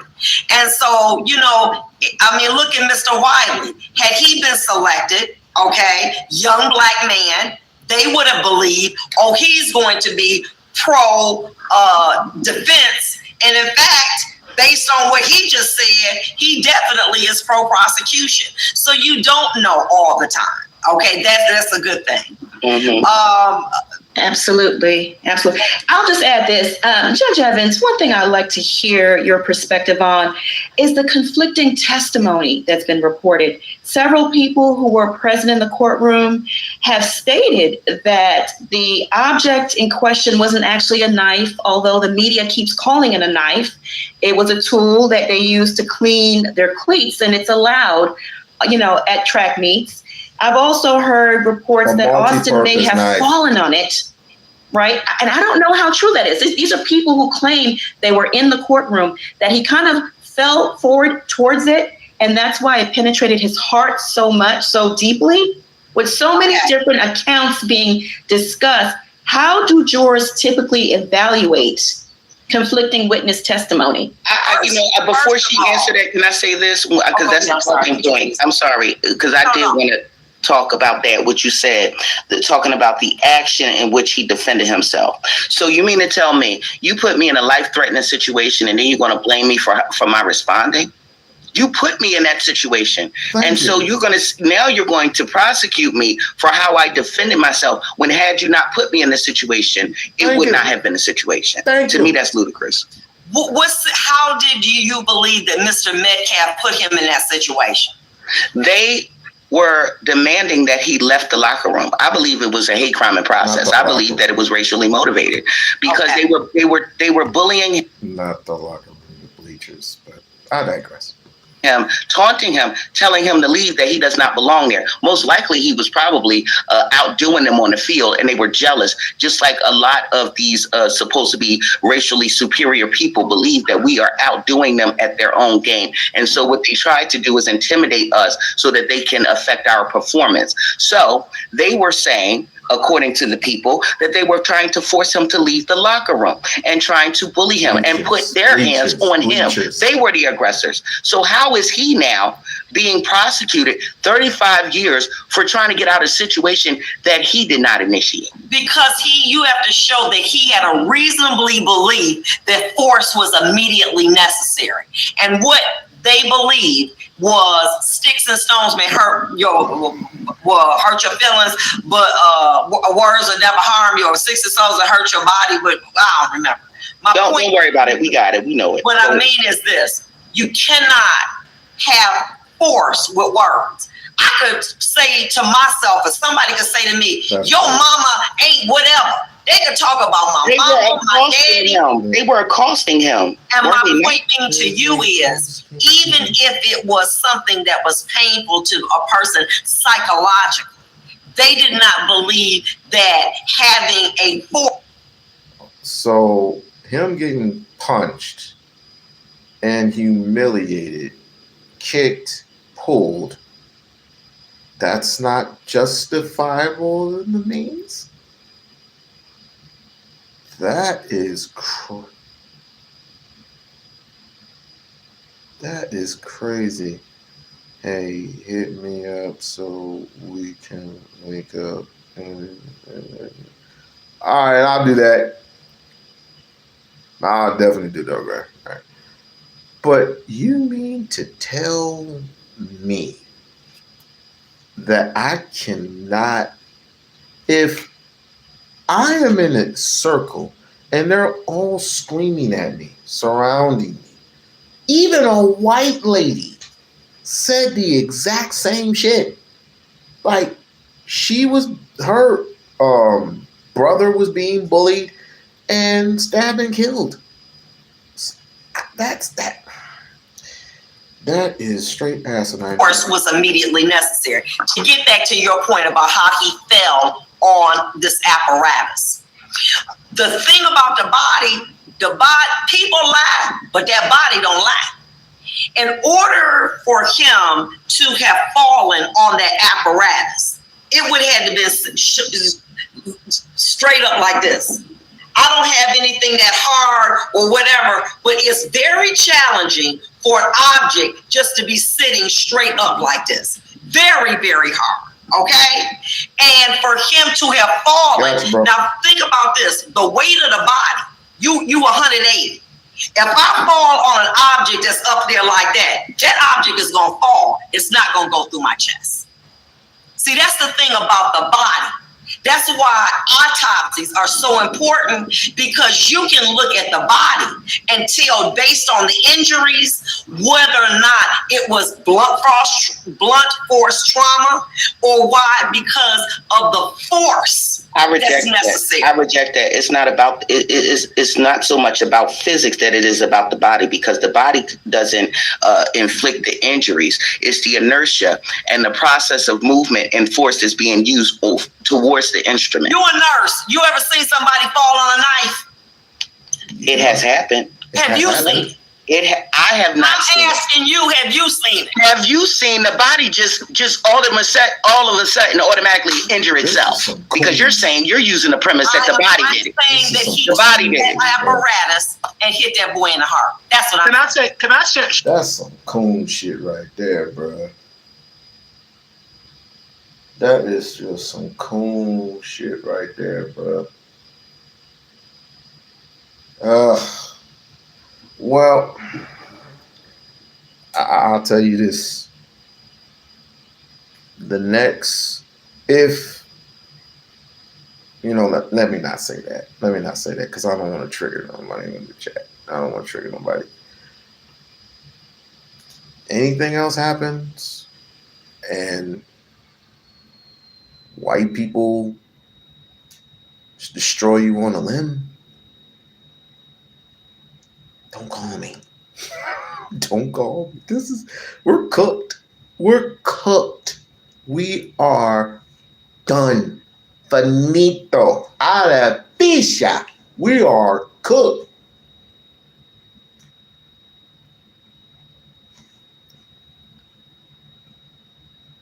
$17, my versus it. He might get out, but it all depends upon that appeal hearing, because he's going to get an appeal. He's going to get an appeal, and he is going to hopefully maybe get a fair trial. But again, it's Texas, so I don't know. There's some cool shit right here. Share this. That was just words. This ruthless thug, Dominique is a thug too. This thug parents came to that prestigious area with thuggish activity. He came there to harm this innocent victim. I personally believe that you can't say, "Oh, it's just words." I had so many people say so much crap about me, but that don't mean I go in my book bag and get a knife and start stabbing people. No. Somebody or something that was used, the functional equivalent. And the law says when it's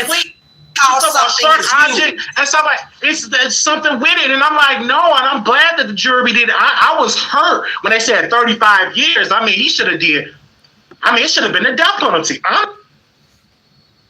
To be perfectly honest with you, I would have been perfect with the 3.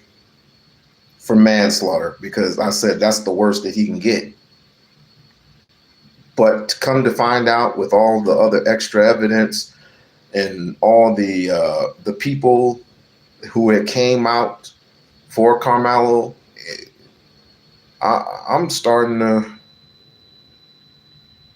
This is starting to get crazy. But then again, like I said, with the appeals, and didn't these boys know jiu-jitsu? Didn't the Metcalf boys know jiu-jitsu? How did Jeff Metcalf's arm get broken? Honestly, I feel like he got off easily because he's black. Now, Wiley. Oh my goodness. Whew. Oh. The death penalty, really? He should have got the death Well, let penalty. me say A life this. for a life. I've always believed this, Mark. Under Miller If it's been versus proven you take a Alabama, life, Hold on, Wiley. The judge is talking. 1 second, hon. Go ahead. under Miller Judge Evans. versus Alabama, you cannot give natural life or a death penalty based on the youthfulness of the person. And this is why, Mr. Wiley, getting back to what Ms. Trees is saying, it's the development of the brain. The brain does not completely and fully develop until really you in the 20s. It's it's an immature organ. And so what they've been able to do in that case was say that based on the physiological lack of growth of the brain, that has to be something that has to be factored into as well. But let me say this to you, Judge Monica, you hold it down. You holding this down, girl. I'm trying. You know, I wanted to also add something, some levity to the situation as well. A lot of people are forgetting that Texas is football country. And I really feel the Twins' ego was bruised when we had Carmelo, who's from Baton Rouge, Louisiana, you know, new to the school, new to these people, coming on there and basically bruising their egos, telling them they were bad football players. They were whack. They weren't good.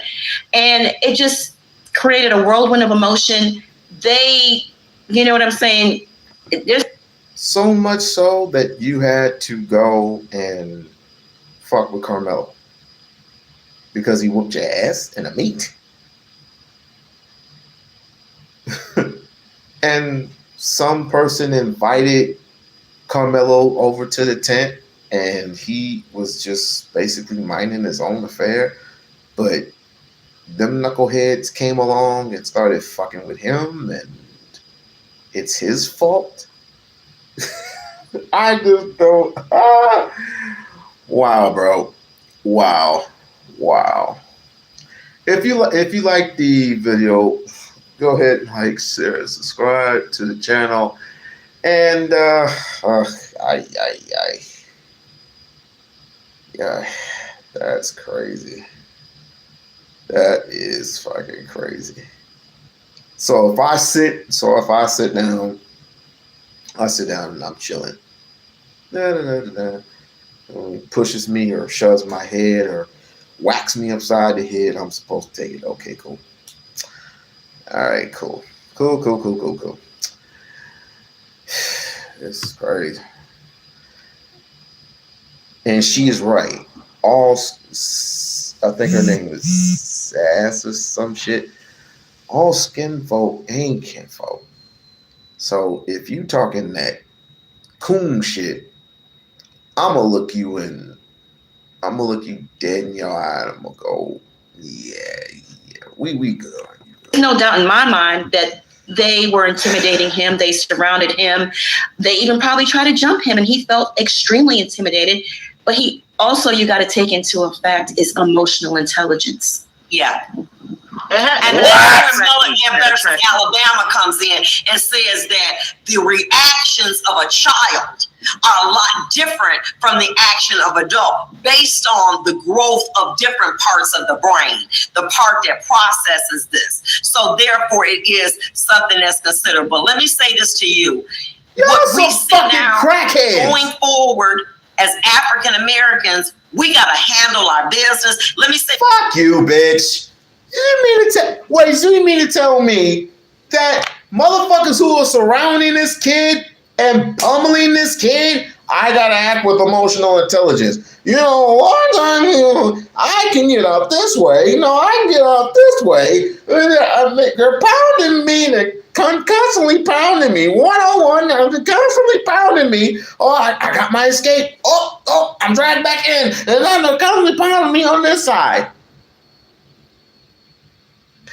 Get off of me.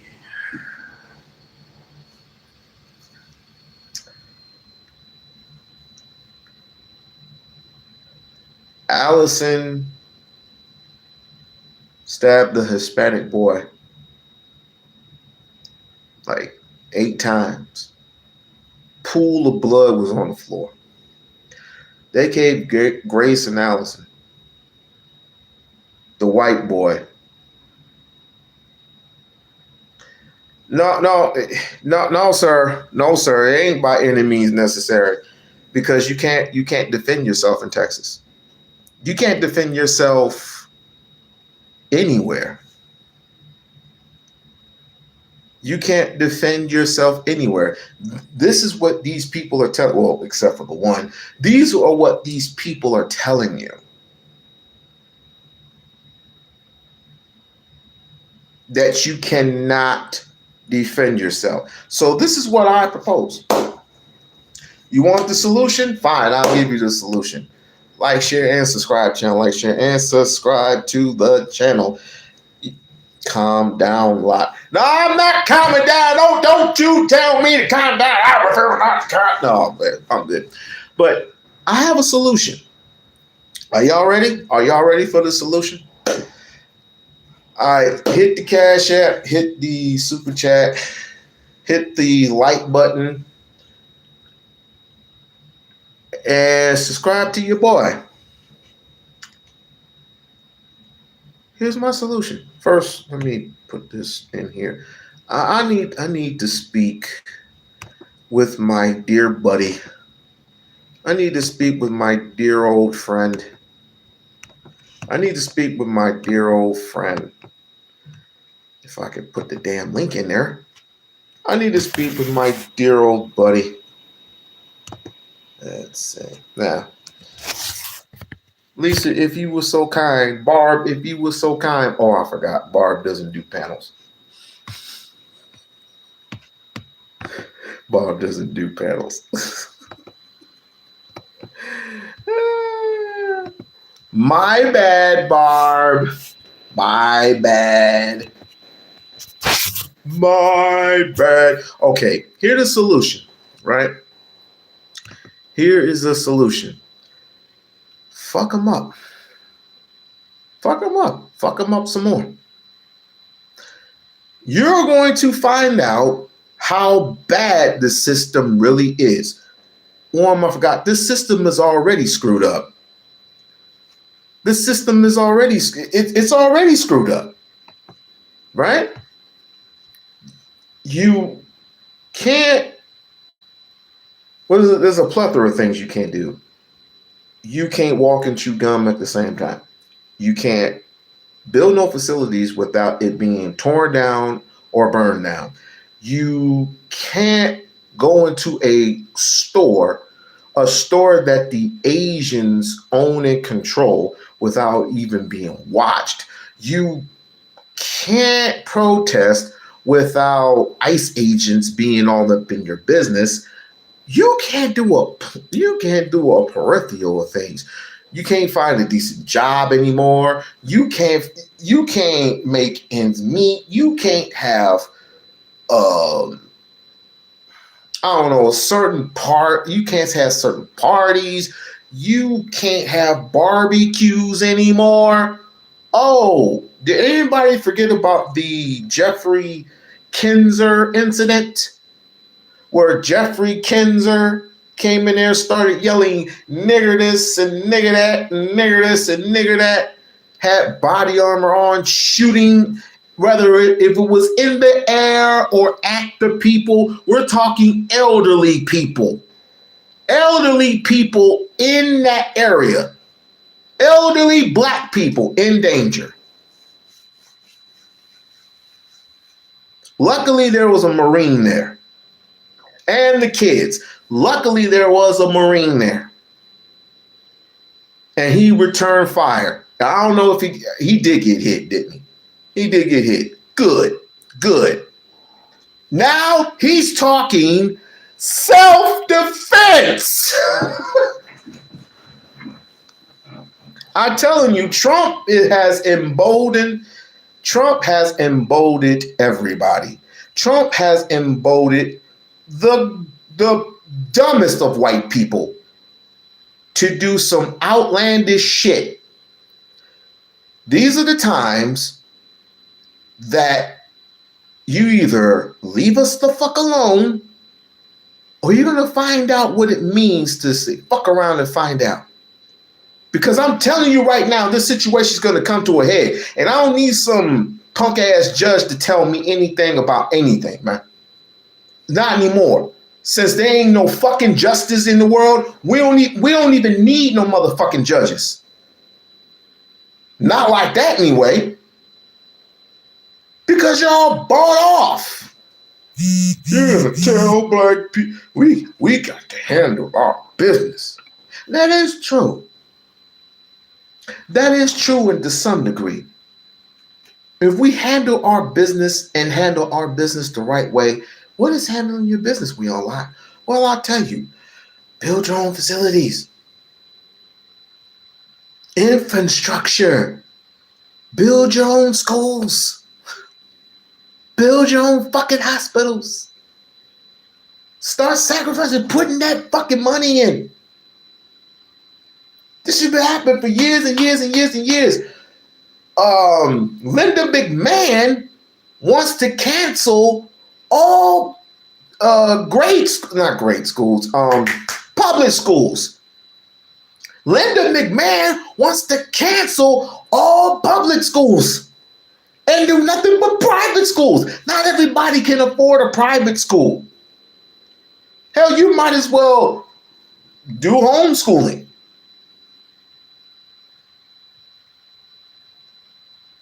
Delineation. You might as well either just go ahead and just do your own schooling. And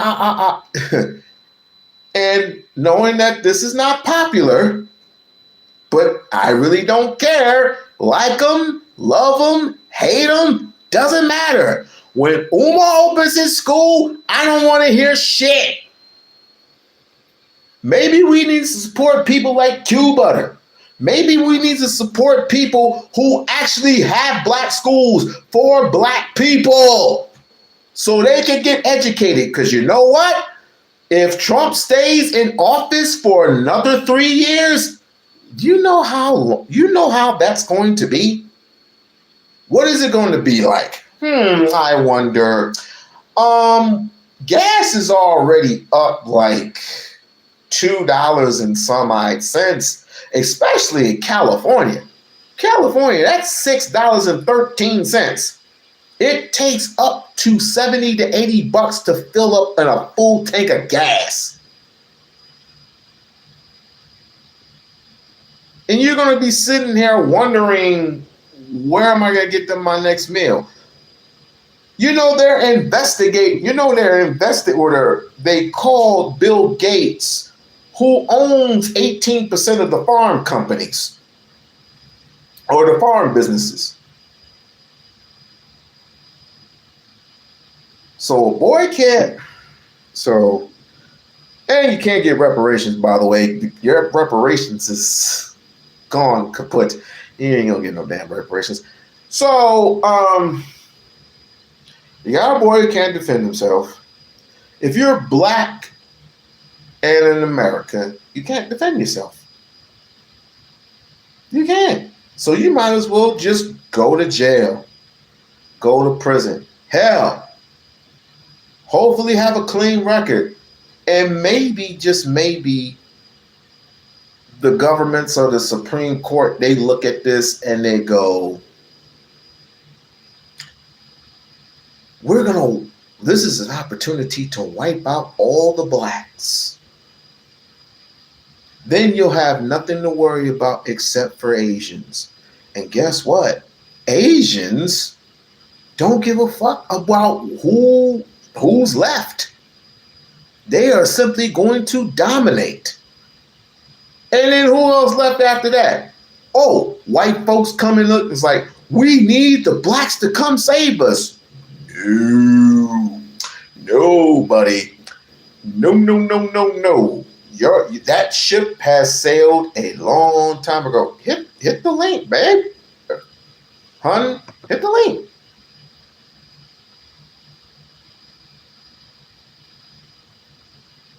You know you are passionate. Oh, this is not passion. This is not passionate. This is just simply calling it like I see it. Call it by the rule. If a young man can't protect himself and he's getting 35 years for a fucking stab, like a stab. I don't know what to tell you. We're cooked. We are sufficiently cooked. We're cooked. We're cooked. We're done. What my auntie said, it ain't what you call me, it's what I answer to. And we got to stop getting away from letting people intimidate us by words. Okay? Here we go with that bullshit. It ain't what you call me, it's what I answer to. But I understand how challenging it is for us to operate like that. But we got to train our children that. Here you got something, as you said, football is highly competitive, even at the high school level. My girlfriend, attorney Carla Marable, said that football, high school football. You seen the video, there are people that just look for the schedules to come just to watch it. They love it. And so as a result, it is a competitive sport that is very well watched there. But in the end of the day, you got to train people to be less emotional. Basically, you are just telling us we got to be better bootlickers. We got to be better bootlickers. Let me say this. And down after our pressures. That's all. The Bible says it's better to be a live dog than a dead lion. Oh, the Bible also say eye for an eye. Eye for an eye, motherfucker. Whatever happened to training our kids to have impulse control? You train your kid, I'll train mine. Oh, you're too proud for that. Why is your son on top of my son's head pounding the shit out of him? And then when the older brother comes up, because quite frankly, I have a daughter and a son, but let's just say I had two sons. And my oldest son sees my his younger brother getting pounded into the fucking pavement by a white boy. And he goes and kicks him as hard as he can off of his brother. And his brother's seizures and he dies. Right? Equal amount of force, right? Equal amount of force. That's fair, right? But wait a minute. You can't kill nobody. It's illegal. It's illegal in the eyes of white people. You can't get... No, let me not do that. In the state of Texas, it is wrong to take a life. A white life. It is wrong. It is clearly wrong. And Jeff Madcat, and you should never. It's not about race. It's not about if it's not about race, then this wouldn't be a racist country. This wouldn't be a racist. United States wouldn't be racist, would it? The United States itself wouldn't be racist. You think just because there's AI and there's there's cars who drive by themselves, and we have opportunities more better than anybody else, and you blending us in with everybody else. You think this is a land of opportunity? For who? For who? Oh, do admit, yes, you do get jobs, yes. You do get jobs. But based on what I know, based on what is factual, those particular jobs do not hire certain people. And I'm talking about the high-paying jobs. I'm talking about the carpentry jobs. I'm talking about the electricians. I'm talking about the plumbing jobs. Most of those, I don't know, because I live in this part of Nevada. I live in Las Vegas. Las Vegas ain't too far from California. Ain't too far from Washington. Ain't too far from New Mexico. and Mexico. And all I see is whites and Hispanics. Sure, they'll hire a few blacks just to keep people honest, but let's be honest.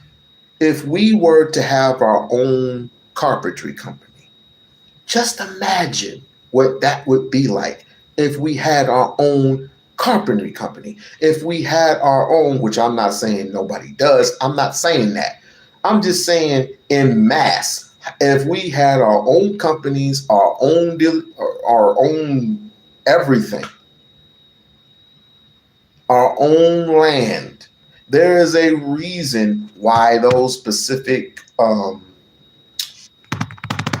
constitutions are in place. But there's always loopholes. There are always loopholes to everything. And that's the reason why you have to study law. That is the reason why you have to study. And you have to pay attention to your surroundings, because not everything is going to be handed to you, my guy. Only they will allow you for shit like this to happen. They don't want you to be great, because somebody has got to operate the machines. Somebody's got to operate this. Somebody's got to operate that for a lower wage. I refuse to live like that for very long. And by the way, do you know that Mike Johnson is taking away Social Security? What about our elderly people? So our elderly people don't get no respect anymore? It's bad enough you have to wait until you're 65 to collect Social Security. You should be collecting that shit 62, but whatever. So you're taking away Social Security, you're taking away Medicaid and Medicare, but you're giving Donald Trump all this fucking leeway and all this fucking money. November, you better vote. You better vote. Vote, vote, vote, vote, vote. Okay. And I also said, you live by the sword, you die by the sword. So, guess who died? Guess who died? My point exactly. And he have to serve these 30. He have to serve these 35 years. And what gets me with black folks, they're investing so much into this case. Let's give more money. Let's give more this. I want to be crystal clear on this. We should not give any money to this family because he's a convicted murderer. And what gets me with black folks, this is what gets me with black folks. When the police kill a black person, we march, we protest. But I don't see the same outrage when black folks kill another black person. Where's the marching? Where's the Black Lives Matter? It just completely, where's Reverend Al Sharpton? That thug. So none of these people are around when it comes to black on black violence. But when it's a white person involved, let's rally behind, oh my gosh, she should be innocent. There's no racism. OJ had a good team. He got off. So again, it all depends on the jury. Wait. Did he say OJ? Sorry about that. What about us? He can't take away Social Security. But Barb, oh my Lord.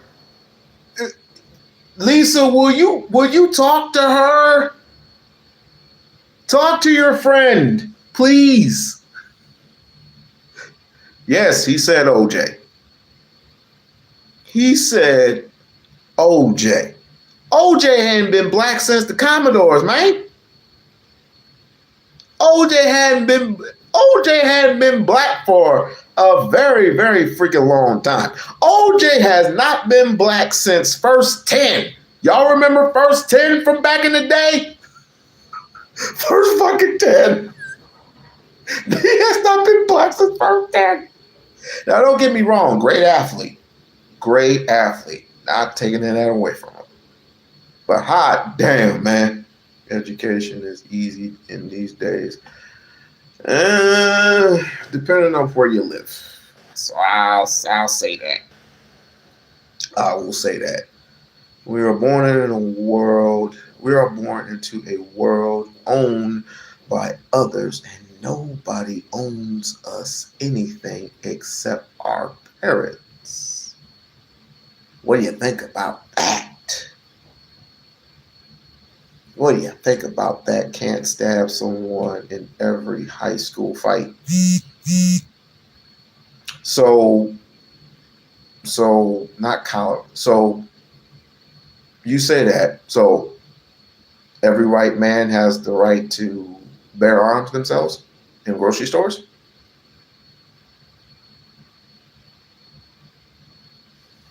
Equal force, right? Bear arms, bring a gun, I bring a knife. It's that simple. You bring a gun, I bring a knife. Even though they say don't bring a knife to a gunfight, you gotta meet with equal force, right? He was guilty. He did not prove his case. They said that it was self-defense because again, he wasn't punched. His eye wasn't swollen. He didn't have no bruises over his body. I mean, he took somebody's life. So now he gets prosecuted because he's a winner, and they feel basically he's a winner. He won the fight. So because he won the fight, and he knows how to defend himself. Now also you're going to hold that against him. You know, Nina Simone says something very impactful. She said that, you know, the oppressors, and when they oppress us, if you stay silent during that violation, they will lie and say that you enjoyed it if you don't say anything. And now I think that that's exactly where your positions are, because you want us to be quiet so that they can lie and say we enjoyed it. Right. You know what's surprising to me?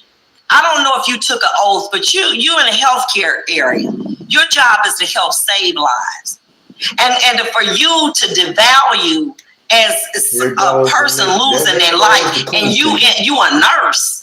Yes, I'm a nurse.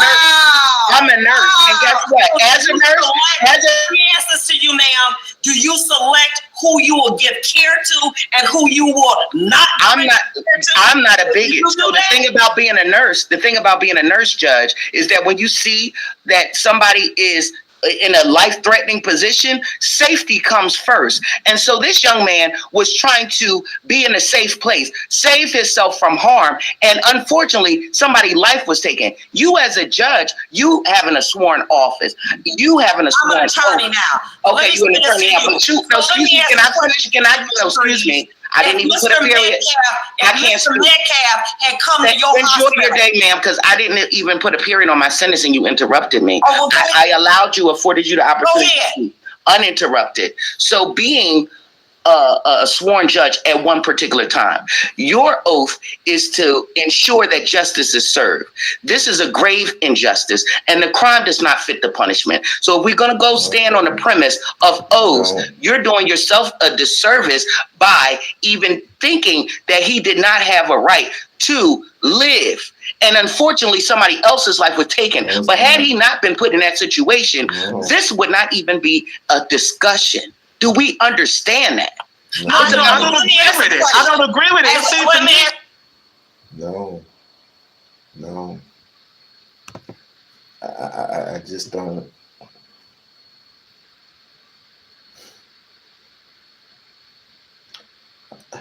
You talking about delineate? There's only one group of people who I would delineate. If I were FBA, there was only one group of people I would delineate from, and that would be these people. Except for the one that's, handling business. Handling some fucking business.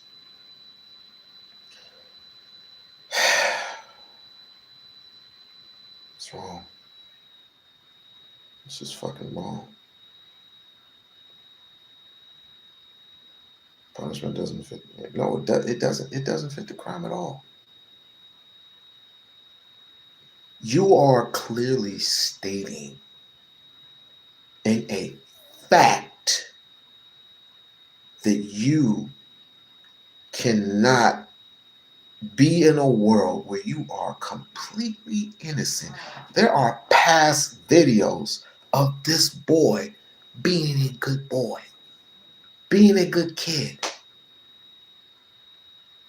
helping people, raising their whatever. But in Texas. And oh, are you going to give Jake Lang a pass? Are you going to give this fool Jake Lang a pass for singing "Hang Him"? And he's known for being a white supremacist. You are going to literally say "Hang Him," which is known for being a threat? What kind of a world are we? Fuck America. This ain't the America that I'm used to. Fuck America, dude. This is not the America that I'm used to. We can let a fucking white supremacist say these words, "Hang that boy," and literally said "hang him." Now, what happens when a Ku Klux Klan member says these exact words? What? He just go, "Oh, it's this First Amendment right." He has the First Amendment right to say anything. But we don't have the right to protest? We don't have the right to say what we say?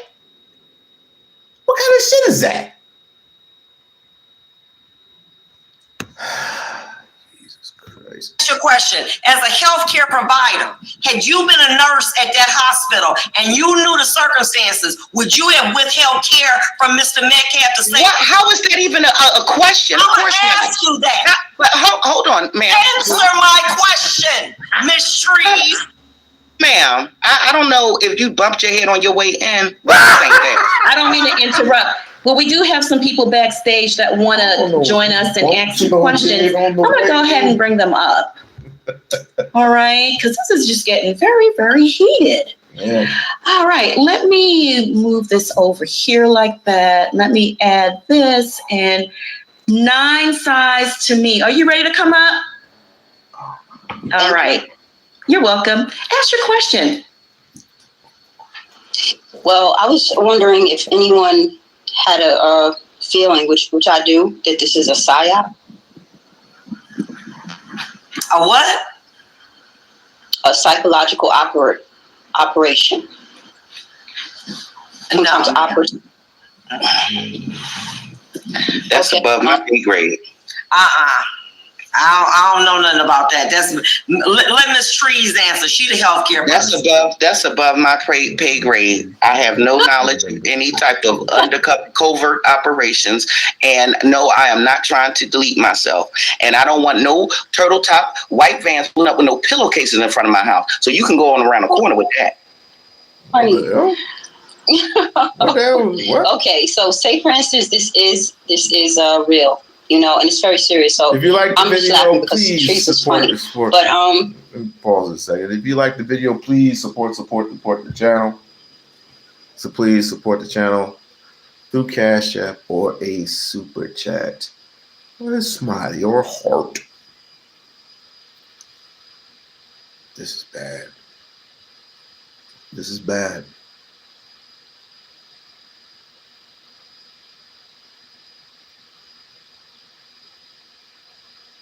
Don't throw stones at cops, and you can yell all day. Okay.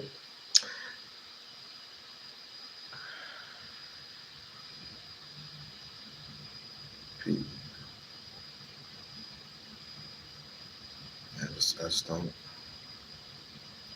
Ruth, this is bad.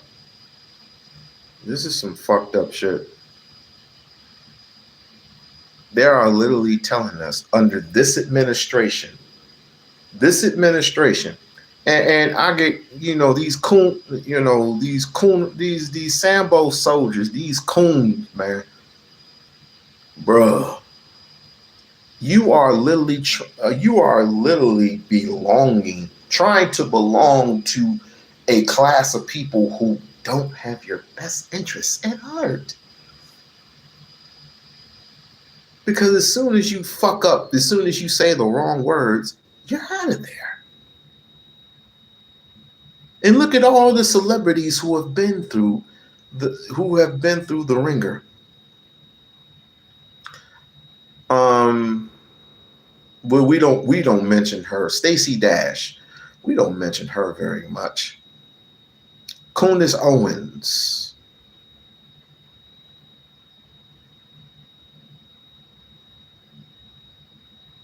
That's a waste of black skin. That just is. But Craig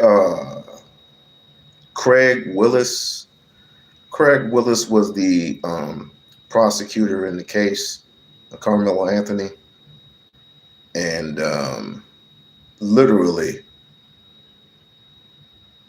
they lynched this boy. Apparently, it's like whatever. I'm at a loss for words right now.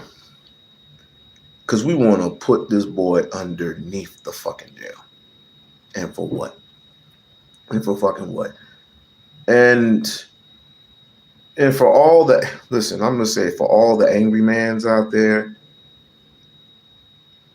hopefully nothing happens to you. I'm going to abide by the law. They can always move the goalpost. Happens all the time. Ask Sandra Bland. All right, let's go, man. You know, if it's real, I can see all of you guys' point, because, you know, and I like the passion that streets do have, you know. No. A lot of people are angry. A lot of people are upset. This is a race war. This is a war that we're in. And it's not going to change, and it's not going to stop until one of us is 6 feet under, and quite frankly, that was one of the Metcalf brothers. But you can't say that. He was 17. Guess what? If he was still alive, he would be 19.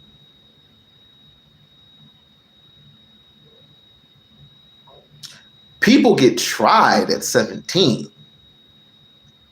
That's the reason why you wanted life for this boy, right?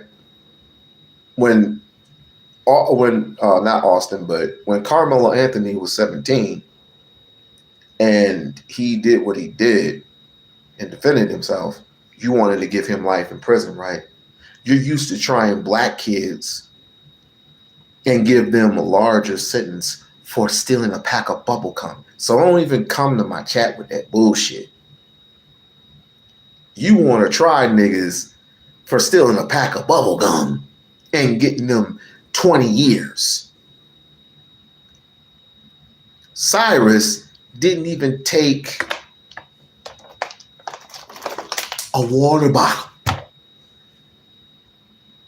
because he was being racially profiled up and down that. Oh my God. And then once you were harassing him, and I don't give a shit if he had a gun on him. He didn't point it at nobody. So miss me with the gun shit. So he goes out and he gets chased. He goes out, gets chased, gets shot in the back. Do you call that self-defense?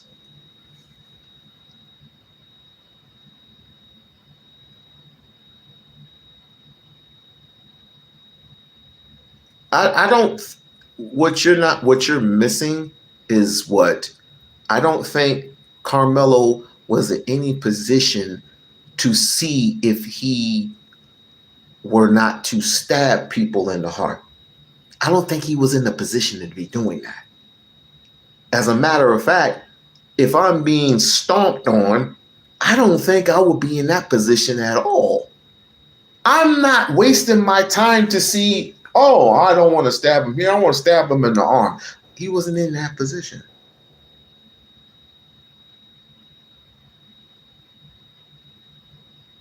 He wasn't in that position, sir.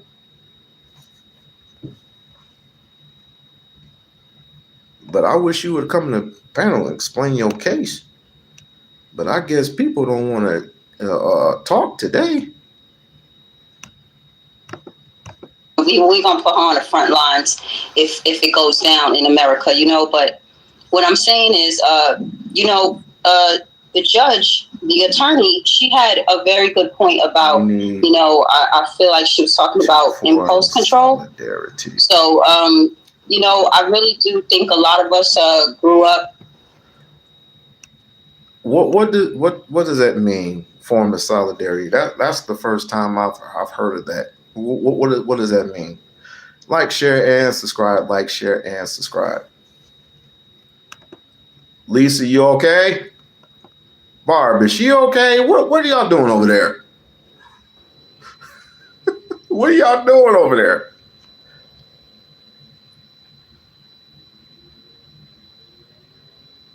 They're telling that he's a felon, and they're telling him he doesn't have a right to vote. Yes, he does have a right to vote. You do have a right to vote, and I hope you vote this November. It's just that you got to register all over again. That's all. That is it. That is all. Carmelo's case really gets me furious. Ain't much you can do about that, my dear. Ain't much you can do about that. The only thing you can do is you just keep on pushing. Because these people, unless you get Trump out of office, hear my words, and hear my words greatly. Unless you get this bum out of office, this will not change. You have to fight by voting and protesting and doing the work. You got to get your hands a little bit dirty. I already did my part. I voted.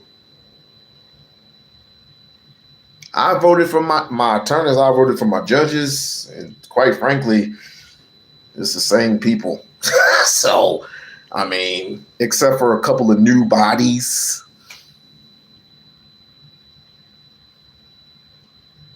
Michael Jackson, I voted for Obama twice. I voted for Obama twice. And you know what? I'm gonna keep my mouth shut. I'm gonna keep my mouth shut. Because we got two Obama lovers. We got two dedicated Obama lovers in here. And sometimes I do offend Obama. I do defend him. I do. But damn it, the same time when I offend him is the same time I can get on his ass. Pause. For I ain't gonna do it. I ain't gonna say it. And we just weren't really taught that, because we always was, have to be tough. You know what I mean? If somebody hits you, put their hands on you, you hit them back. You know what I mean? It was never where we actually, because when you teach kids impulse control, you kind of got to show them that. You know what I mean? Or just not tell them that. You got to show that to them. And a lot of times when the parents are together or have a good co-parenting relationship, they wind up being able to show these children that because you'll see daddy, like mommy will say something, he'll get mad, but he won't do anything. He may say something saying like, I'm gonna let mommy be mad or whatever. He's not really ready to hit her, brutalize her, nothing like that. You know what I mean? So let me ask this one question to you. Nope, I'm not going to do it. Statistically, 91% of all homicide victims were killed by other Black offenders. Do you think that that's a side-op as well? What the fuck? No. Well, the reason why I was thinking that this one is because I do know, well, first I'm an economics major, right? And actually I got my economics degree. But, I wanted to be in government and I wanted to work in government because I wanted to make a difference. No. But that didn't happen because and you don't think so either. The Obamas disappointed me. But anyway, so the things that I've researched from the back end about the shadow government and, how the FBI operates and the FBI files and the CIA files and how they operate. And then, what's very most important to us is to learn about the Boule and Steve Coakley exposing that the Boule does exist. The Boule, you can look it up right now. Will you share with us what the Boule is? Because I'm unfamiliar, please. Okay. What is it? You share with us. Go ahead. Okay, the Boule is a black, similar to like the black organization, a secret society. It's not secret, actually, it's public because they are labeled like a business. Congratulations. They started off in 1904 or 1906 as a light skinned man. You had to pass the paper bag challenge. You know what I mean? Like if you were lighter than a paper bag, you were able to be included. And it started off with him. So he was recruiting light skinned, prominent blacks. And at that time, in the 40s, in the 30s, the 40s, 50s, black people were excelling beyond imaginable. And whites were very, very, very, they were very intimidated by that. Barb. They had competition because black people came up so quickly after the Black Wall Street that it was. You can look it up. That actually they have actual video footage of how our people was dressing. Jesus. Suit and ties. The women were very nicely neat, no weaves, no nothing. You know what I mean? Even in the 70s, you don't see that. But long story short, the Boule was formed after they're like the skull and bones. They actually recruit Freemasons. So literally, black people that they recruit, they either come from the same families, those traditional families that pass it down to their children because they are a part of the organization, or they literally recruit them from the fraternities. So the fraternities, they are linked. Those mostly those HSBCs, they are linked to the Obamas the like Black that, Boule. Black Boule is and don't mistake in this, and I'm telling you the truth about this. A lot of people don't know this, and I get why they like to keep it under wraps, but the Black Americans, the Boule is the richest black people in the entire world. They're the most powerful black people next to the next to Elon Musk, because Elon Musk is I'm just trying to connect the dots. Can you land the plane, ma'am? Because I believe that what you're saying is true. Carmelo Anthony is not a Boule. He's a ruthless thug. See, when you're trying to color him up like he was just good, successful, wealthy, he was a ruthless thug. Yeah. It's safe to say that this dude is, I'd rather listen to Jason Lee Peterson. I would rather listen to Jason Lee Peterson. I just rather would. I'm just saying. Because he's not saying anything that obviously is defending me one way or the other. Like, share, and subscribe. Like, share, and subscribe. Support the channel. Thank you for those who are new. Thank you for coming in and supporting We-On-Loc. You couldn't have been anywhere in the world, but you are here with moi. I definitely appreciate it. Boule, like he's just a. I just want to know how it relates. He got this advice and it ends somebody's life. Okay, can I speak to the talking point which she said, which the judge said that the black on black, because when people use this as a talking point, I think it's hilarious because there's a disparity. You just can't throw things out there without being thorough. So when she says that there is an incidence of more, black on black crime and all of this other stuff, that statistically speaking, that white on white crime is higher than black on black crime. Obviously, because there are more white people in the world. I'm just saying. So you're making a mute point. You're making a mute point when you say that because you're acting as if we are the problem when honestly it's an environmental and economical disparity that is the leading cause to these crimes and violence against our community. I just wanted to put that out there. Thank you. We appreciate that. We're going to go ahead and take the next caller. 9 sides to me. Thank you so much for your talking points, and you have a great evening. You're welcome. You too. Okay. Bye-bye. Welcome all my African brothers and sisters. Welcome to all my African brothers and sisters. I got one from Ethiopian. Ethiopian in America, and I meet a lot of AAs, African Americans in Colorado, voting for Trump. That's because they're expecting something. The only reason why you're voting for Trump and you don't know no better, because number one, you don't know shit about Trump, and number two, you're expecting something, which he ain't giving you shit. He played all of you. Those who have voted, he had played all of you. Let me ask you a question. Did you get your Doge check yet?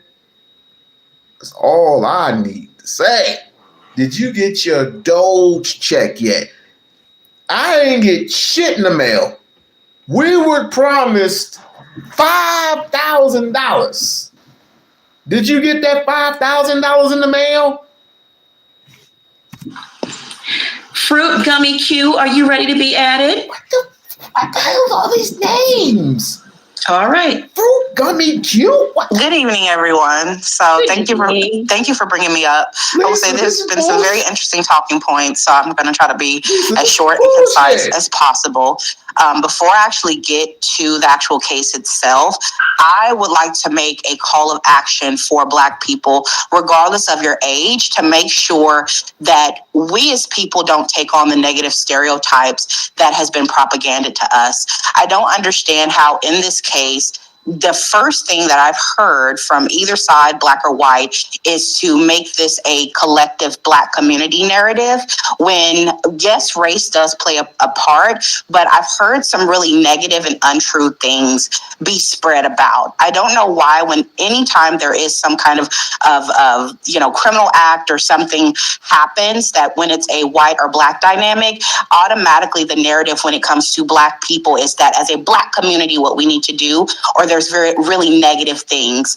When you look at the specifics of this case, Carmelo Anthony was the captain of several sports. He was a 3.67, I think, GPA student. Thank you. He had a very credible, so I'm pulling it up because it's relevant to their character, because when you talk about cases, you have to lay out the character of the people who had a positive reputation and name, not only within his school, but also his community. When you look at Austin Metcalf, he had been suspended from the team. He had a negative reputation. He had already been in the criminal system. And when you look at the interview that his... Pause! I didn't know that. You see why I wait and the facts keep coming out little by little. Do you think he's going to get a fair trial this time? Or when he gets his appeal, because he's going to get his appeal, do you think he's going to get a fair trial? Put a yes and put a no. Do you think he's going to get a fair trial? Father did, and you heard the racist and misogynistic sentiments that he shared when he was supposed to be talking about the legacy of his child. You get a glimpse into the kind of mentality and psyche that he had. And I find it very weird that instead of being able to take a moment to look at the facts and the character of these two people, we, unfortunately, I've heard some people within our community automatically go to try to put a negative narrative on this young. You can't bring a gun to a grocery store. Black man, no matter what at the point you thought of him, when you look at the facts and you look at the characteristics, why is it that the first thing we go to is talking about Black on Black crime and what we need to be teaching our Black children as a collective? I'm a millennial. I just turned 30, and I know literally even before my age bracket, we all know that we teach our young Black kids how to act when we go out in society, because we unfortunately have this way of when we go out, how we are supposed to represent ourselves. So instead of always trying to put the weight on our shoulders of what we need to do or not do, when we're victims in the situation, whether people think we are or not, why don't we stick to the facts instead of always trying to make a collective narrative about something negative about the Black community? The next point that I will make in terms of like what was his mental state or what was going on with the case is that when they actually laid it out, that young man was invited under that tent because it was raining. Austin Metcalf was not even supposed to be at that because he was suspended. He was known for being a bully, known for being aggressive. And when you are in a threatening situation, that young man had epilepsy. And there was an 80-pound difference. Epilepsy. You have seizures sometimes. I highly doubt that it was just Austin Metcalf that was aggressive with him. And I do also want to say that when the case was laid out, when he gets Carmelo Anthony didn't go to no track meet to kill someone. So it is absolutely outlandish that, although we have our own opinions, Wiley, I heard what you said about giving him the death penalty and stuff. It's outlandish to say that he's some kind of criminal that intentionally meant to take a life. He was defending himself. There have been other cases in which people have defended themselves and the same outcome took place, and they were allowed to be let go.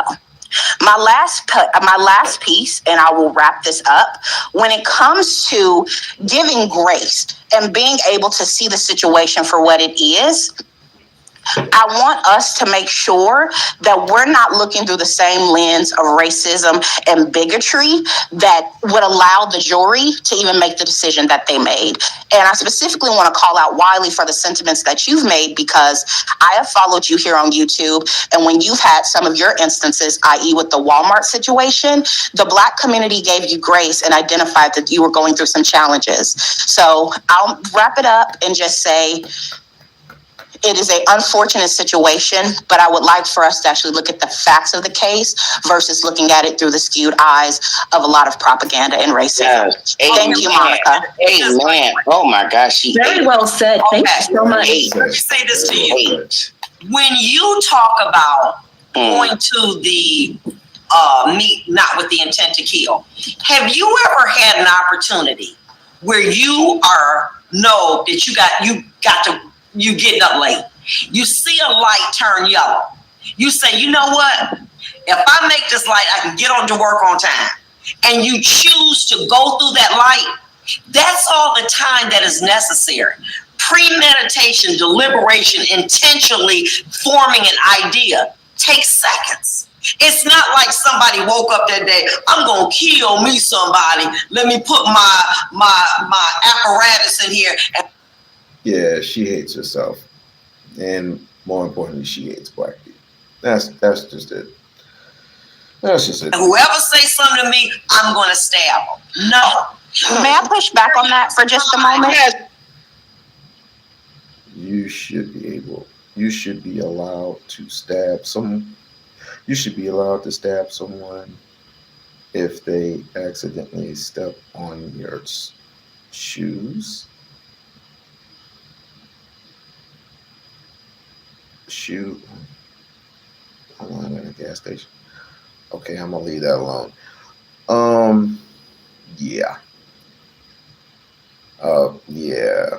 Yeah, bro. We gonna move. I'm gonna let them do it. We gonna move on. Because we've seen cases where it was even way more planning involved, and they got off. So absolutely. And then I want to push back on that. In that case, he was not the aggressor. Austin Metcalf was. And I think when you're looking at defense, I think people are taking a disproportionate argument. So what you were saying about, well, when it's a yellow light and you're supposed to move, Austin Metcalf was the aggressor here. And when you are faced with someone who is over 80 pounds heavier than you are also in their environment, and you're saying, well, he should have just walked away from the situation. It was raining at a track meet. He is being faced with a very hostile, and you can't tell me there wasn't some kind of racial epithets taking place. Now, it's one thing to say, well, they tussle. Do you really think that Austin Metcalf in that moment was just going to let that young man get away? When number one, he wasn't supposed to be there, and he has, again, with you being a judge, when they're doing sentences and laying out case, you bring up the characteristics of that person because it gives you an idea of what they are capable of. And so when you're saying about, it doesn't have to be some kind of pre-planned long thing. If someone is 80 pounds heavier than me, they're taller than me, and they are showing aggression, and I am also trying to get away, which has come out, I'm going to do whatever it takes to defend myself. Because here's on the other end of that, say the young man didn't have they say it's a knife, but it was a multi-tool.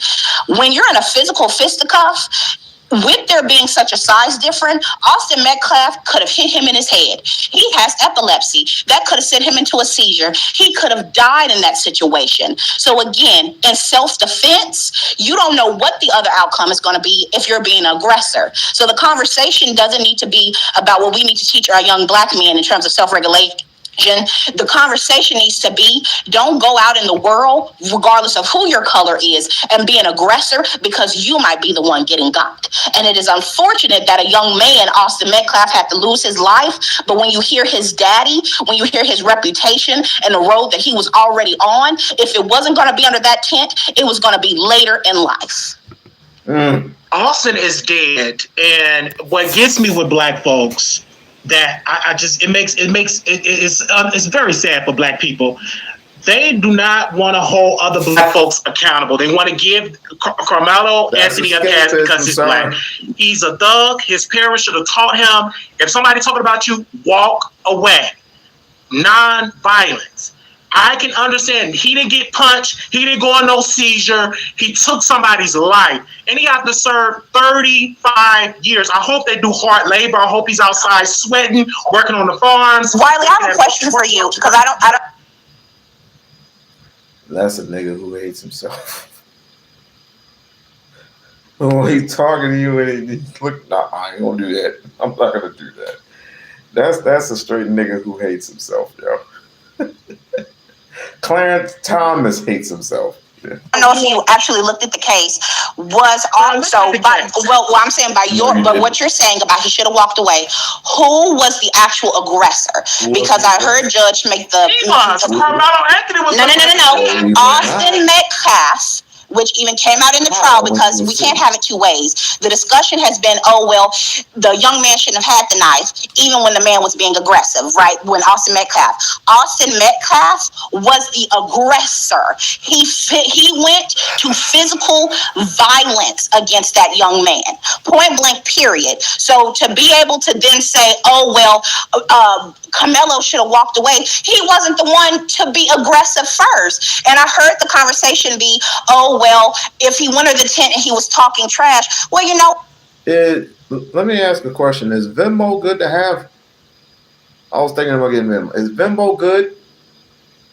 Let me know if Venmo's good. What? If you didn't like what the young man was saying, when do we teach, again, going back to what we teach our sons, why then do you think you get to put physical violence on someone for their words? You can't do that as a child, and you can't do that, and you can't do that as an adult. So to try to jump to level B, C, you need to go to level A. First of all, when you actually go to the ISD, Austin Metcalf wasn't even supposed to be there. He was suspended from the sport. And if you know anything about ISD,